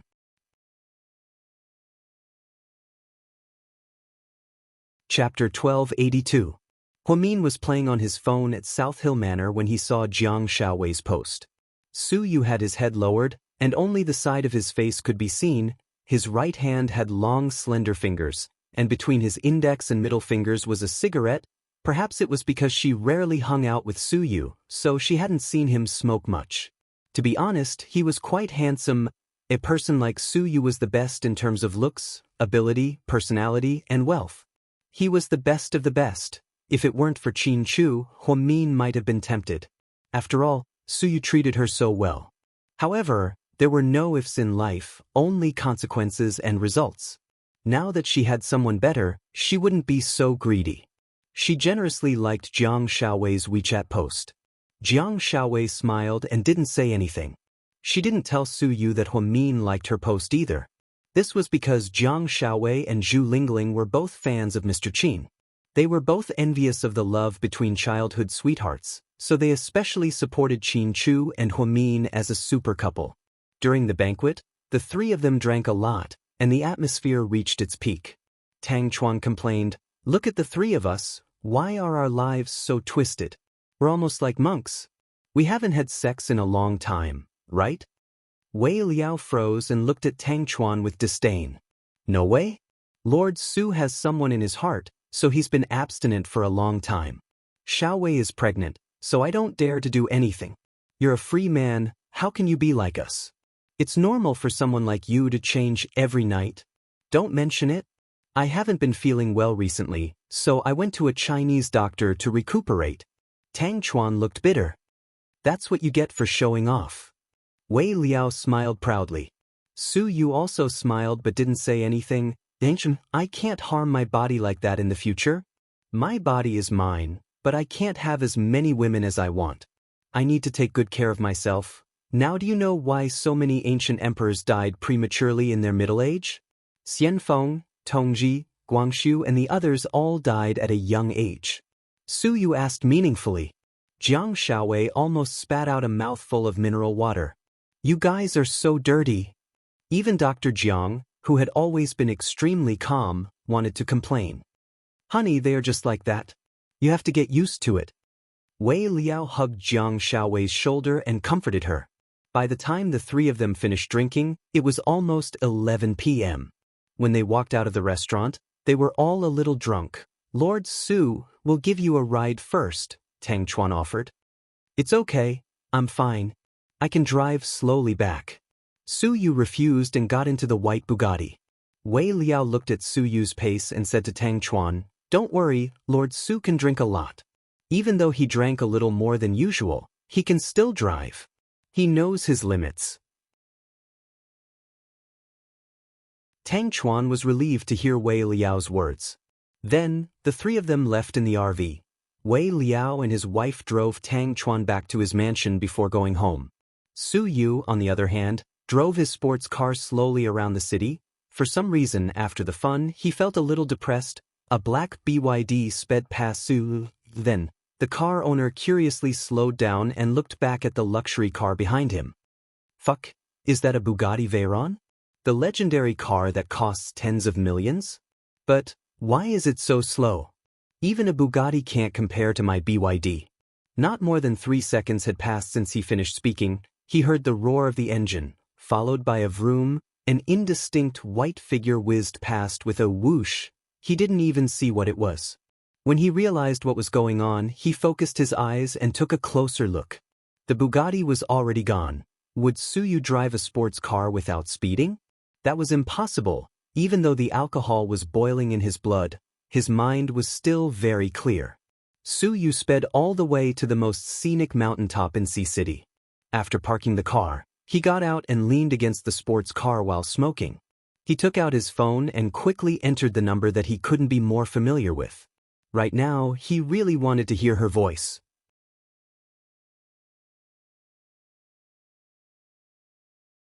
Chapter 1283. Just as he was about to dial, Suyu suddenly had the urge to play a prank on her, so he used the phone app he downloaded on his phone to hide his number before dialing. Huamin's phone rang. She looked at the messy number and didn't think it was a normal phone number. However, it kept ringing, so she hesitated for a moment before picking it up. Hello. Huamin's crisp voice came from the other end of the phone. Suyu felt his heart race. Then he calmed himself down and deliberately said, Hello, Miss Hua, I'm from XX Personal Insurance Company. Would you like to buy insurance for yourself? Huamin froze for a second before realizing what he was talking about. She asked, So, the big boss of Imperial Star Entertainment isn't the CEO anymore and is selling insurance? Suyu, how did you know it was me? Suyu suddenly felt that it was a waste of time. She guessed it right away. He thought that Huamin would immediately hang up when she heard that it was an insurance company. Because your voice is quite recognizable. You can't fool me. Huamin smiled. Huh, okay, genius, I'm impressed. Suyu smiled calmly. His tone also became much more relaxed. Huamin was pleasantly surprised that she could immediately recognize his voice. At least in Huamin's eyes, he wasn't a passerby. I heard that you just came back today? Yeah. Suyu nodded. How are you? Are you okay? I'm good, but I'm a lot more tanned. Suyu smiled. The situation in the South China Sea has been quite tense recently. Your grandpa sent such a huge military commander over. I thought there was going to be a war. A war? Suyu froze. Yeah, we're dealing with the Philippines. It's their fault for coveting our South China Sea territory. You're concerned about national affairs? Suyu asked with interest. Everyone is responsible for the rise and fall of the world. Huamin smiled. Then don't worry, there won't be a war. That poor country isn't worth the effort of our great country. If we really wanted to destroy it, would we need my grandpa's army? With the help of the Air Force and Navy, it wouldn't even take an hour. Huamin smiled but didn't say anything. How have you been? Suyu asked awkwardly. Yeah, I'm good. I heard you won a foreign award? Suyu didn't remember what award Tang Chuan was talking about, so he asked vaguely. Huamian nodded. Congratulations. Thank you. Huamian was still polite. S's twoses. Suyu knew that if they continued to chat, there would be nothing to talk about and it would only make things more awkward, so he hung up the phone. 2. After hanging up, Suyu looked at the photo on his phone's screensaver with a gentle gaze. If Huamin was his girlfriend and was always by his side, would he die of happiness? He had never envied anyone in his life. It was always others who envied him. But at this moment he was especially envious of Qin Chu, because he could have Huamin so openly. To Suyu, this was such a luxury. She used to think that he was super rich, but now, he felt that Huamin was a luxury that he could never afford. He put his phone in his pocket, put out his cigarette, walked to the edge of the cliff at the top of the mountain, and suddenly shouted into the open space, Huamin, I love you. Huamin, I really love you. Huamin, do you know that I, Suyu, love you very much? After shouting 3 times, Suyu finally shouted out all the words that had accumulated in his heart for so long. He used this method to vent the emotions in his heart. But, could Huamin hear him? After venting, Suyu felt much better. He drove home to sleep. The next morning, At the headquarters of Imperial Star Entertainment, as soon as Su Yu entered the president's office, his assistant, and hurried in and reported mysteriously, "President Su, something big happened."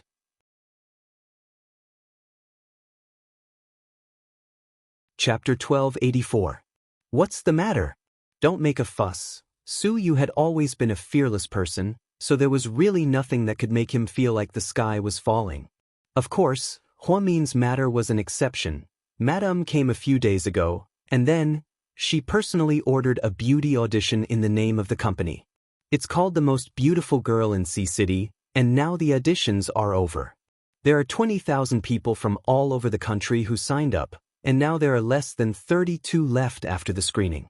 Madame decided to go through the auditions and finally choose a champion. Su Yu didn't think much of it. As an entertainment company, don't we often do such talent shows to create celebrities? What's so strange about it? But this time is different. And was a little troubled. Su Yu walked to his desk indifferently and quickly turned on his laptop. What's different? This time, not only do we look at looks, but we also look at education, IQ, personality, family background. So, Su Yu raised his head and looked at it in confusion. So, Madame isn't doing a talent show for the company. She's obviously choosing a concubine for you. Pfft. Su Yu almost vomited blood. Choosing a concubine for him? Since when was he willing to do such a melodramatic thing? Who said so? Su Yu looked at it and asked. Although Madame didn't say it explicitly, we can all see it. Normally, our company's talent show would be covered by the media, but this time, it's super low-key. Madame said that she wants to choose the final champion in a low-key manner, and then, I think that person will be Madame's ideal daughter-in-law. Su Yu was speechless. After hearing Anne's words, Su Yu fell completely silent. Su Yu liked his mother very much because Lady Su was very sensible and was a very warm mother. She would never force her child to do things that he didn't like. He didn't expect his mother to come to the company while he was down south. And they even arranged such a strange show. The Most Beautiful Girl? 32 out of 20,000 people? What a talent. Alright, I got it. So, do you still want to continue this activity? Even the assistant, Xiaoan, found it ridiculous. Let's stop for a while. Let me talk to my mother first before we make a decision. Su Yu was drunk last night and came home late, so he didn't have time to talk to his mother. Who would have thought that the old lady would create such a mess? Su Yu felt a headache just thinking about it. Why would he choose beauty?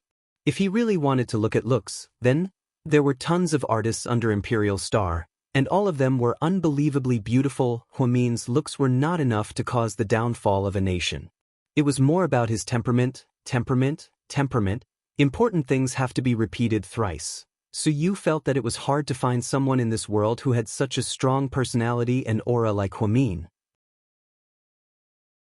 If Huamin was a man, he would definitely be very capable and achieve great things in his career. The main thing was that no matter what she learned, she was exceptionally fast. It simply made those who worked hard to learn want to bang their heads against the wall at any moment. So, where did these crazy genes come from? Was it really the Hua family? It didn't seem like it. Hua Xinghai was a cunning businessman, but his IQ and EQ were average. The only person that the Hua family could rely on right now was Hua Xiqian, but she wasn't Hua Xinghai's biological daughter. So, why did the Hua family's genes suddenly change when it came to Huamin? Su Yu had been racking his brains, but he still couldn't figure it out. He still didn't know that Huamin wasn't Hua Xinghai's daughter. Later, when the truth about Huamin's identity was revealed, Su Yu met the real Huamin's family. Only then did he realize that her genes were crazy to the extreme. Every single one of them was very powerful. Southside Recuperation Center, Huamin was busy the entire morning. When she was about to go to the cafeteria for lunch break, she saw a familiar-looking lady walking over. "Auntie Su, why are you here?" Lady Su always came and went like a ghost. Huamin was quite surprised, but she knew that Lady Su wouldn't come looking for her for no reason. Something must have happened. "Child, are you free? Have lunch with me." Lady Su smiled elegantly.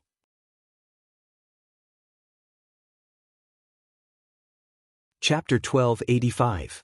Okay. Huamin nodded and finally agreed. Because in Huamin's eyes, Lady Su had always been a sensible person. She wasn't the type to cause trouble for no reason. Huamin had a good impression of Lady Su. He always felt that she was very friendly and didn't keep a distance from him. The two didn't go far. Instead, they ordered some food at a quiet Hong Kong restaurant near the hospital. "Auntie Su, did you need something from me?" Huamin couldn't help but take the initiative to ask. "Yeah." Lady Su nodded. Then she said, "Did you know that is back?" "Yeah, I heard." "Before he came back, I went to his company and launched an event called The Most Beautiful Girl. This event was held secretly, so not many media outlets reported on it. This time, I want to choose the most outstanding girl out of tens of thousands of girls. She's beautiful, well-educated, has a high IQ and EQ, and has a good education. She'll be Yu's girlfriend." "But, will he agree?" Huamin knew Su Yu very well. With his fiery temper, he probably wouldn't agree to what his mother was doing, right? "Yes, he won't agree. That's why I came to see you." "You came to see me? What can I do for you?" Huamin was a little surprised. "You can." After speaking, Lady Su held Huamin's hand and said, "Child, I know that you likes you a lot and that his heart is filled with your shadow. But you and your husband are so loving right now. You won't divorce or break up. With your personality, you won't betray him. So, I don't think you has a chance. Instead of letting his one-sided love continue, why don't you find a new friend to replace him and let him forget you little by little?" "I hope so too." Huamin nodded. She was speaking from the bottom of her heart. She really hoped that Su Yu could forget about her and live his life well. But my Yu is stubborn. He doesn't listen to anyone. When he was in the South China Sea, he even had an argument with his grandfather over a blind date. They parted on bad terms. So, I think you're the only one who can persuade him now." "So you want me to persuade Su Yu to let the audition continue until the end?" "That's right. I'm really sorry to say this. This is our family's business, but we had to drag you into it for no reason. I don't want to make things difficult for you. My child, I just want to ask you for a favor. As Su Yu's mother, I really feel sorry for his stubbornness." Lady Su said sincerely. Huamin could clearly feel Lady Su's heartache for her son. Although he really shouldn't get involved in this matter, but if he could help, helping Lady Su was also helping Su Yu. It should be the best of both worlds, right? After hesitating for a moment, Huamin nodded. "Auntie Su, I'll try. It might not work, but I'll try my best." "Thank you, my child. You're welcome. I'm very happy to be able to help you and Su Yu. You're really a very good girl." Unfortunately, our Yu doesn't have the fortune. Lady Su's eyes couldn't hide her love for Huamin. She really liked this girl. She was sensible, not pretentious, and most importantly, she was real. "Auntie Su, don't say that. I'm not good enough for Su Yu. Your Su family is a noble family. A commoner like me can't match up to you. You don't have to be so polite with me." "What noble family? Our family's requirements are very simple. As long as you likes it, our whole family will like it." Lady Su smiled. "Then I'll leave this matter to you." Before leaving, Lady Su didn't forget to remind him. Huamin nodded. After returning to the hospital, there were still 15 minutes before work. Huamin picked up his phone and sent a voice message to Qin Chu. "Honey, what are you doing?" "I just finished a meeting." "What about you?" "I just finished eating." "Honey, I have something that I need your approval for." "Speak." "I want to meet Su Yu." Huamin made this request with trembling hands. He didn't know if Mr. Qin would be jealous. It was really torturous.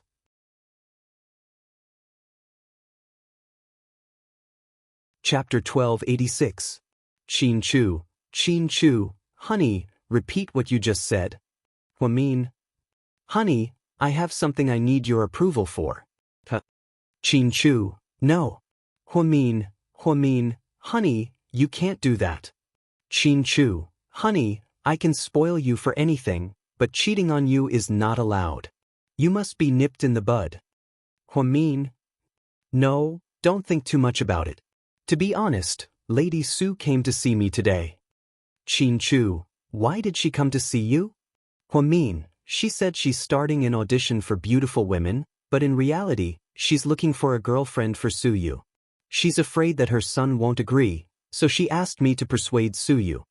Qin Chu, you can do something that even his mother can't do? Then you have a higher status than his mother? Huamin, Qin Chu, when do we meet? Huamin, wow, honey, you agree? Qin Chu, I want to go with you. Huamin, Qin Chu, I can wait in the car. Huamin, honey, I'm so touched. I thought you'd scold me for being a busybody. Qin Chu, no, I know you have your reasons for doing things. Huamin, moi, honey, I love you. Qin Chu, love can't be said with words. Huamin, Qin Chu, just work hard tonight. Show me your sincerity. Huamin, don't worry, honey, I'll be very sincere. Qin Chu, then you can arrange to meet him. I'll send you there. I'll wait for you in the car. I'll give you 1 hour. Huamin, oh yeah, long live my husband. Huamin knew that Qin Chu wasn't someone who couldn't see the big picture, so he said that he was jealous. But deep down, he trusted Huamian. Since she dared to tell Qin Chu that she wanted to meet Suyu, Huamian didn't mind at all. Then there must be nothing going on. Moreover, it was Qin Chu who sent her there. After the application was completed, Huamin wanted to contact Suyu, but he suddenly realized that he didn't have Suyu's phone number or WeChat. Huamin didn't want to alarm Xiaowei and the others. In the end, he decided to log into Weibo. I sent a private message to Suyu. Are you there? Suyu immediately replied, yes.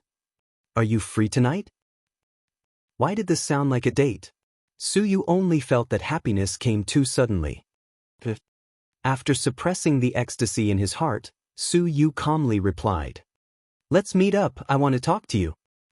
Sure, you can choose the place. Suyu pretended to be relaxed. Then let's meet at 6 p.m., Left Bank Coffee on Songjiang Road. Okay. After Suyu replied, he was in a good mood. Boss, aren't you going to a business dinner tonight? And carefully reminded him. Cancel all my plans tonight. I have more important things to do. The corners of Suyu's mouth curled up slightly. And froze. He hadn't seen his boss smile so happily in a long time. Was this the rhythm of a relationship? After work, Qin Chu was going to pick up Huamin. It was snowing outside, and the weather was unbelievably cold. Huamin got into the passenger seat and gave Qin Chu a big hug. Honey, where are we going to eat? You're not going to eat with him? Qin Chu asked calmly. Of course not, I think it'll take at most half an hour. After I finish what I want to say, I'll come out. What do you want to eat? Qin Chu looked at Huamin lovingly.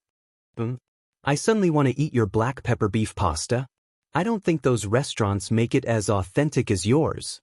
Huamin said coquettishly. Okay, then we'll go home and make it ourselves. Huamin smiled happily. It was rush hour, so traffic was inevitable. Every time they reached a traffic light, Huamin would turn on his clingy mode. She leaned her head on Qin Chu's shoulder and placed her right hand on the back of Qin Chu's right hand. She always felt that this kind of happiness came too quickly, and it was too unreal. It was like a dream. Huamin felt like she was a person with a very complicated fate.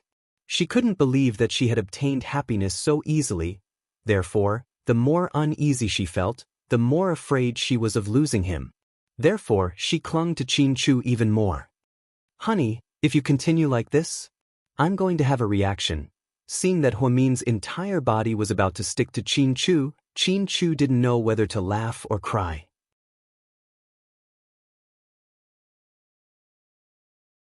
Chapter 1287.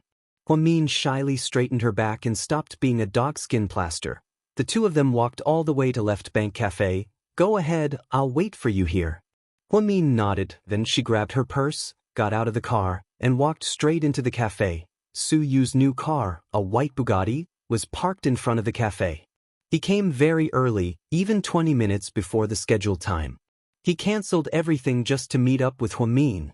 This was the first time in his life that Huamin took the initiative to ask her out. You're early? Huamin smiled. No, I just got here too. Suyu felt a little awkward. Then he immediately called for the waiter. Waiter, Give her a hot cappuccino. Thank you. Huang Min sat across from Su Yu and took off her white down jacket. Inside, there was only a simple white shirt with a stand-up collar, with a butterfly design on the collar. So, did the sun rise from the west today? Su Yu looked at her and was in a good mood. Huang Min froze. You actually asked me out for coffee. Are you surprised? Yeah, I'm really surprised. Su Yu looked down and slowly stirred the milk and sugar in her coffee. Actually, I asked you out today because I have something to tell you. I know, you wouldn't ask me out for nothing. Su Yu looked up. He was already mentally prepared before he came. With Huang Min's personality, it was impossible for her to ask him out for coffee just to catch up. Su Yu's frankness made Huang Min a little uncomfortable. Tell me, what do you want to announce? Is it because you're pregnant? Su Yu asked calmly. He had imagined countless times how he would feel if he found out that Huang Min was pregnant. Maybe he would be happy for her, or maybe he would be disappointed. However, he didn't think that he would say it out loud so casually. Ahem. Huang Min coughed violently. Why was everyone focusing on whether she was pregnant or not? It was as if she really couldn't have children. You misunderstood. It's not about that, it's about you. About me? Su Yu looked at Huang Min and raised his eyebrows slightly. Yeah, about your company's talent show. Before Huang Min could finish his sentence, Su Yu's voice sounded. Did my mother look for you? Yeah. Huang Min wasn't good at lying, so she nodded casually. Ignore her. She's old and is going through menopause. Su Yu continued to drink his coffee. I think she's doing this for your own good, so why don't you think about it, Huang Min? Su Yu suddenly raised his head, looked into her eyes, and called out her full name. Huang Min looked at him quietly. You don't have to like me, but please don't tell me to like someone else. I don't like other people interfering with my life. I'm in charge of my own heart. Su Yu was a little angry. Huang Min's motive was obvious as soon as she opened her mouth. His mother had asked her to persuade him. She wanted him to agree to that ridiculous audition. He wasn't the emperor of the harem. Why would he choose a concubine? I'm not trying to interfere with your life, I just think it's better for you. After all, you can't be alone. No one said that you have to get married and have kids. Everyone has the right to choose how they live. Why should I be like everyone else? So you asked. Huang Min remained silent. The two of them didn't speak for a long time, and the atmosphere was a little awkward. Finally, Huang Min bit her lips and looked up at Su Yu. Su Yu, let me ask you, do you still keep your promise?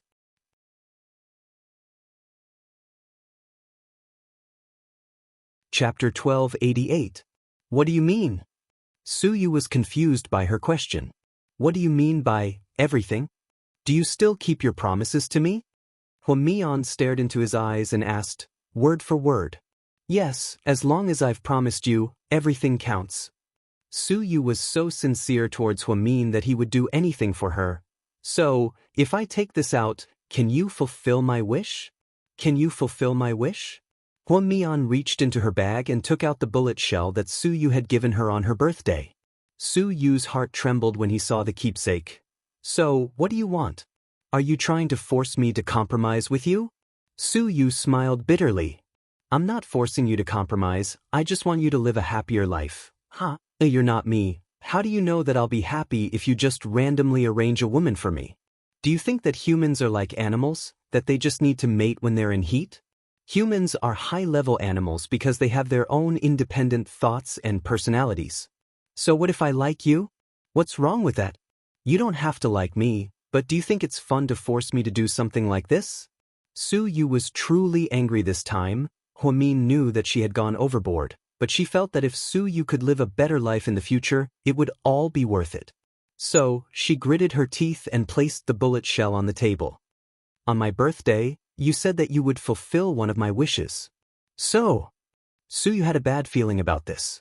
He felt like Huang Min's wish was a trap for him. As expected, he heard Huang Min say, word for word, so, my wish is for you to cooperate with the activity that Auntie Su has prepared for you. Su Yu sighed softly, then he raised his head and looked out of the window, his expression incomparably gloomy. You can take the bullet shell back. Su Yu pushed the bullet shell towards Huang Min. What? Are you going to break your promise? Huamin was slightly startled. In her eyes, Suyu shouldn't be a man who didn't keep his word. Then she heard Suyu say, "Take back the bullets. I didn't give you this for you to squander like this. I'll agree to what you've told me. You don't have to force me with a token. Actually, as long as you say it's what you want, I'll do it. It doesn't matter, it really doesn't matter." Suyu, Huamin didn't even finish his sentence.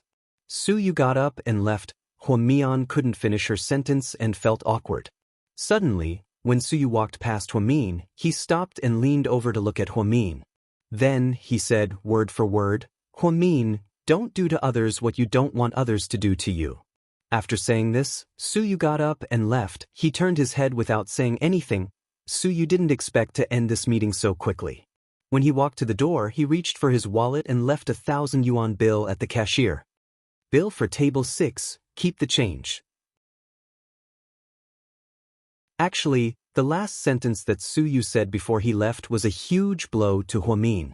She was deeply touched. Yeah, Suyu was right. Don't do to others what you don't want others to do to you. If she couldn't accept it herself, why would she try so hard to persuade others? Huamin felt like she was being too selfish. She was in a hurry to find a girlfriend for Suyu because she wanted Suyu to forget about her. Then, she wouldn't feel guilty about her relationship with Qinchu anymore. In the end, she was thinking too much about herself and ignored Suyu's feelings. When Huamin walked out, she looked a little dazed. When she got into the car, Qinchu immediately noticed that something was wrong. "Honey, what's wrong? Why do you look so listless?"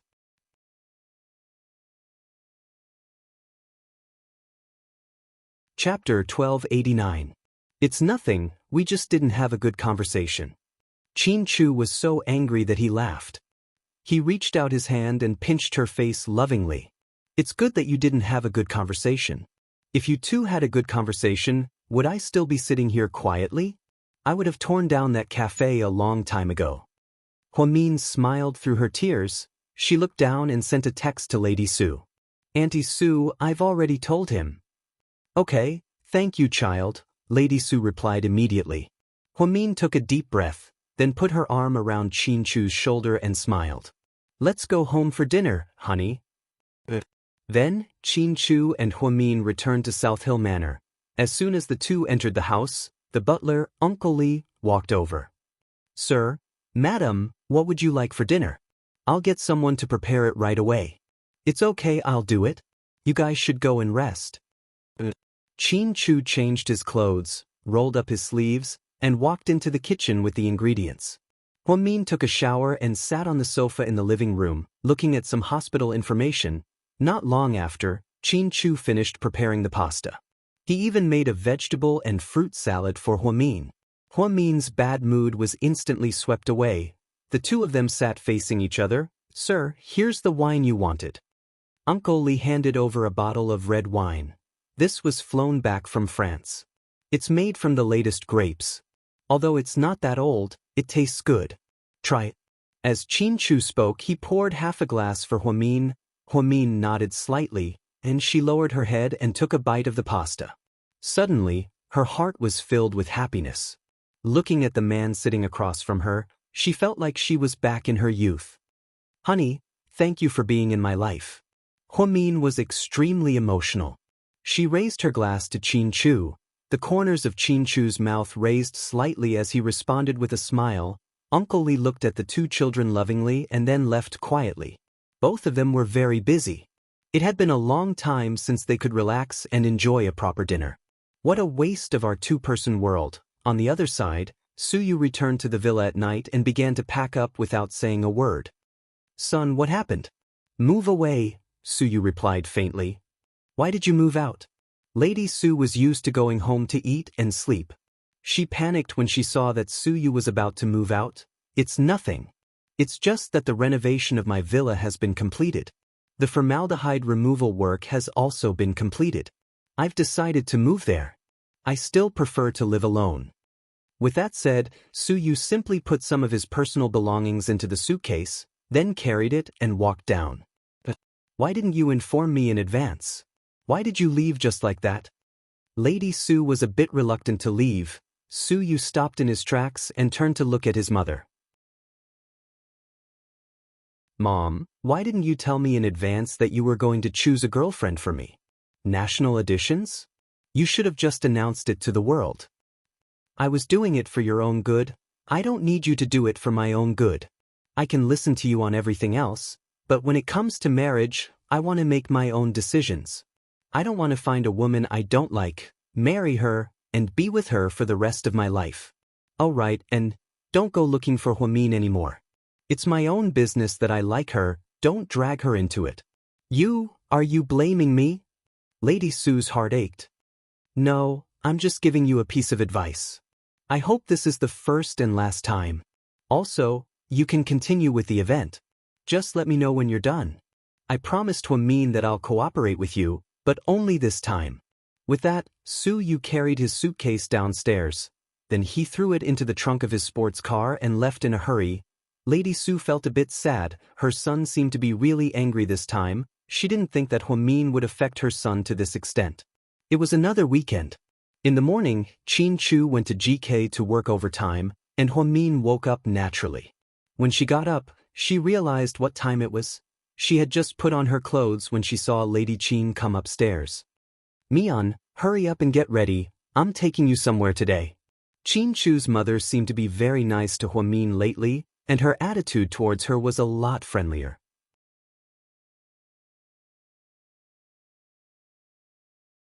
Chapter 1290.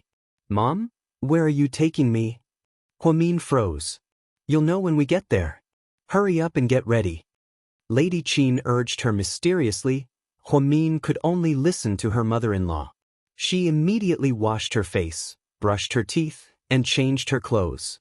She looked at the weather forecast. It wasn't particularly cold today, so she didn't wear a down jacket. Instead, she chose a light blue cashmere coat. Inside, she chose a white knitted sweater. This combination made one's eyes light up.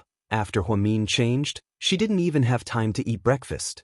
Instead, she directly followed Lady Qin to the black Bentley. Lady Qin didn't know how to drive. Whenever she went out, the family chauffeur would pick her up. After Huamin got into the car, Lady Qin handed her a bag of soy milk and youtiao. Eat it while it's hot. It's not good for your stomach if you don't eat in the morning. Thanks. Huamin slowly took the breakfast. To be honest, she never imagined that a day like this would come. Not only did Qin Chu's mother accept her, but she also packed breakfast for her. What a surprise. Huamin quietly finished her breakfast. Then, she didn't say much on the way home. She simply looked out the window at the scenery. Just then, she received a WeChat message. Honey, are you up? Come to the office for lunch in a bit, Qin Chu said domineeringly. I'm afraid I can't. Mom's here. Which mom? Qin Chu was a little confused. Your mom. Huamin didn't dare to send a voice message. She could only type carefully. What's my mom doing? I don't know. She said she's taking me somewhere. Take it. Mom's pretty generous. If you go shopping, you can scam her a little more. Are you really her biological child? Huamin snickered. Qin Chu didn't reply. The car drove for about an hour. They were already very far out of the city. Finally, they got off the highway and entered a small village. Mum, where are we going? Huamian couldn't help but ask out of curiosity. Lady Qin took her hand and said mysteriously, There's a master fortune teller here. He's blind. It's said that he's very accurate. Many provincial leaders come here, but he doesn't show his fortune after noon, so we have to come in the morning. A fortune telling. Huamin was a little embarrassed. To be honest, she didn't really believe in these things. She had always thought that it was superstition, something that only the older generation believed in. However, her mother-in-law was also kind, so she couldn't refuse directly. Therefore, he braced himself and followed her into a farmyard. He wouldn't know if he didn't go in, but once he did, he was shocked. The courtyard was filled with people. It seemed like there was a party going on. Lady Qin stepped forward and said to a middle-aged woman at the door, We made an appointment with Master Zhao yesterday. All right, you guys wait for a moment. When the people inside come out, you guys can go in. Lady Qin nodded in satisfaction. Then she pulled Huamin and said, "Don't think too much, kid. I'm not trying to tell you and choose marriage. After all, you guys are already married. I just want to see when you guys can have a child." This master is very accurate. Let's hear what he has to say. Huamin nodded. "When you go in, don't be afraid if the master asks you anything. Just tell him the truth," Lady Qin instructed. Huamin nodded again. After about 10 minutes, the middle-aged woman walked out. "You guys can go in now." Lady Qin led Huamin inside. However, the middle-aged woman stopped them. "Only the person who asked the question can go in." "Okay then, I'll wait outside." Lady Qin anxiously waited outside the door with her designer bag. To be honest, Huamin had never had her fortune told since she was young. She always thought that these things were lies. So, it was quite awkward. She entered the innermost room and saw an old man sitting on the sofa. He looked to be in his 60s. His hair was white and his eyes were closed. According to her mother-in-law, he was blind. "Hello, master, I'm here to have my fortune told." Huamin politely bowed to the old man.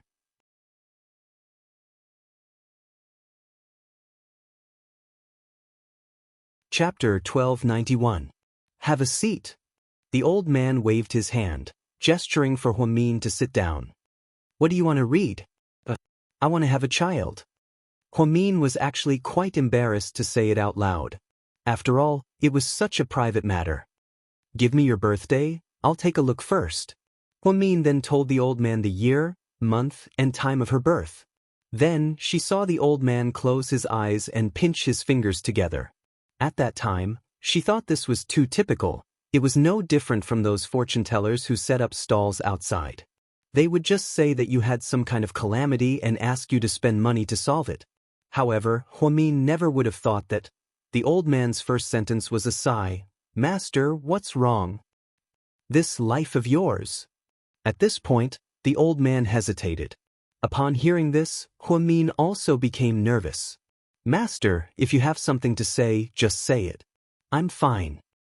"Child, it's been hard on you all these years." The old man closed his eyes. Although he couldn't see Huamin's face, it was as if he knew what she looked like. His words warmed Huamin's heart.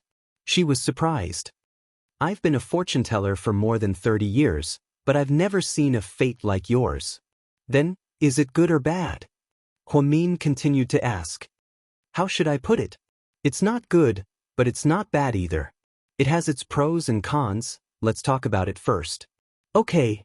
For the first time, Huamin was interested in something as vivid as fortune-telling. "Your fate is quite exaggerated. Originally, you didn't have such a fate. But when you were born, something happened and it changed your fate. But it's good, it's destined that you won't have to wander around for many years." "Master, I don't understand." Huamin was even more annoyed by her master's ambiguous words. Not many people knew about her past, except for her, Qin Chu, and Hua Xiqian. It was impossible for outsiders to know, but this old man seemed to know. Did he mean that he had been swapped in the hospital back then by a freak combination of factors? "Child, there are some things that I can't say too directly. As the saying goes, the secrets of heaven cannot be revealed. You can figure it out yourself. However, I can tell you that although your life has been torturous and difficult, it's still considered peaceful. If it weren't for this calamity, if you had your original fate, you might have been living a life of escape. Will I be able to see my family again in the future?" Huamin asked anxiously. "Yes, but now is not the right time. They will come looking for you." Upon hearing this, Huamin was ecstatic. At that moment, the elder spread out his hands and said to Huamin, "Let me tell you about your current life providence first." "All right." Huamin nodded. He was already in awe of the old man. "If you have been through hardships in the beginning, you will definitely enjoy good health in the future." Huamin roughly understood the meaning of these 4 sentences. It seemed to be saying that if you have been through hardships in the beginning, you will be fine in the future. Then, the old man slowly explained, "You are handsome and have an extraordinary temperament. You are talented. You don't take advantage of good people, and you are not afraid of evil. You are bold and careful, and you have a strong aura. You don't come from a good family, but you have always been the backbone of your family. However, you rarely meet people who can help you, so every time something happens, you will be able to turn misfortune into fortune. Don't worry. That sounds good. Am I starting to get lucky? Huan Min smiled, thinking that the person the old man was talking about must be Qin Chu. To his surprise, the old man shook his head. Not yet. You will face another calamity within a year. Upon hearing this, Huan Min's expression changed slightly. Then, can it be overcome? Huan Min asked tentatively. He wanted to see if the old man was just saying this to make money. The old man shook his head. It can't be overcome. It is fated. Most people who say that they can help people overcome calamities are lying. A person's fate is fated, and no one can change it. Otherwise, you will become the enemy of the heavens. However, you don't have to worry too much about this calamity. According to your fate, you will overcome it. Anyway, remember, no matter what happens, stay strong. Only by staying alive will there be hope. Huan Min felt that his master's words made sense, so he nodded. Then, master, will I be able to have a baby in this lifetime? Huan Min held his stomach sadly. He suddenly lost confidence in himself. His master was actually quite accurate. He was not one of those liars who came up with nonsense.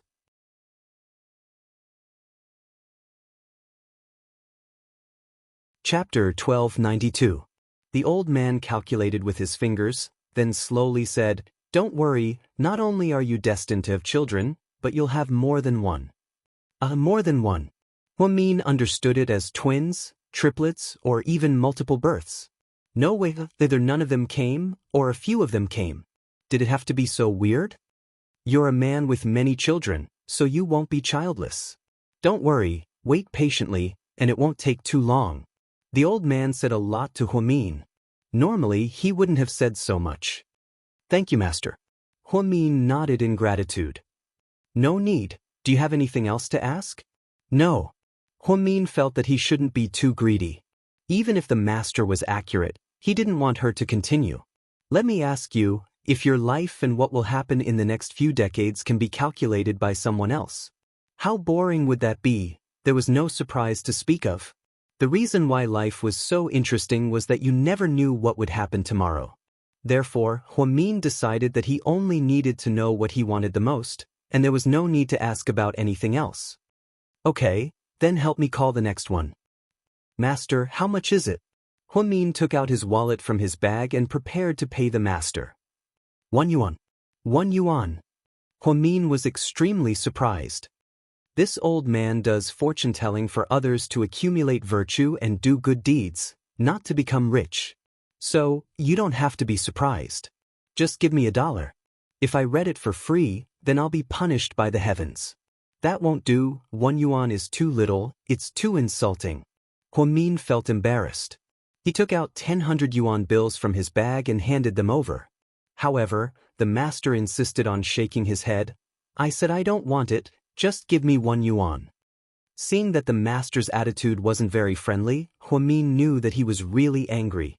He didn't dare to insist, so he took out some change from his bag, took out 1 yuan, and placed it on the table. The old man picked it up and touched it. After confirming that it was indeed 1 yuan, he nodded in satisfaction. Huan Min put his palms together and bowed deeply towards the old man in a very sincere manner. Thank you, master. She had never had her fortune told before, and this was her first time doing so. She had really met an expert. No need. Let's go. The old man waved his hand and dismissed Huan Min. Hearing Huan Min's footsteps leaving, the old man sighed slightly again. It's really hard on this child. His fate is too complicated. When they walked out, Lady Qin immediately walked up and held Huan Min's hand. How is it? Mian, what did the master say? Master said, there will be children and more than one. Huan Min was a little shy. Are they twins? Or are they multiple births? Oh my God, that's great. Lady Qin was overjoyed. Lady Qin didn't doubt the master's words at all, because her friends had told her before. Therefore, she was very sure that the master's words were very accurate. Now that he said that Huan Min was destined to have many children, it meant that the Qin family had a successor. Let's go, Mom will treat you to a big meal. There's no need. You've been busy with me all morning. Huamin was a little embarrassed to let his mother-in-law make the arrangements. After all, she was an old woman. What's there to be busy about? We're family, don't be silly. Let's go. Lady Qin held Huamin's hand and got into the Bentley. Then, they drove to the top-floor restaurant of a 5-star hotel in the city. Lady Qin ordered an Australian lobster, some bird's nest, sea cucumber, and abalone rice for Huamin. The meal cost more than 20,000 yuan. Huamin's heart ached, but his mother-in-law was generous. This time, she came back with such good news. Whether it was for Huamin or Lady Qin, it was great news. During the meal, she took the initiative to ask Huamin, "Child, did you tell Chu about this?"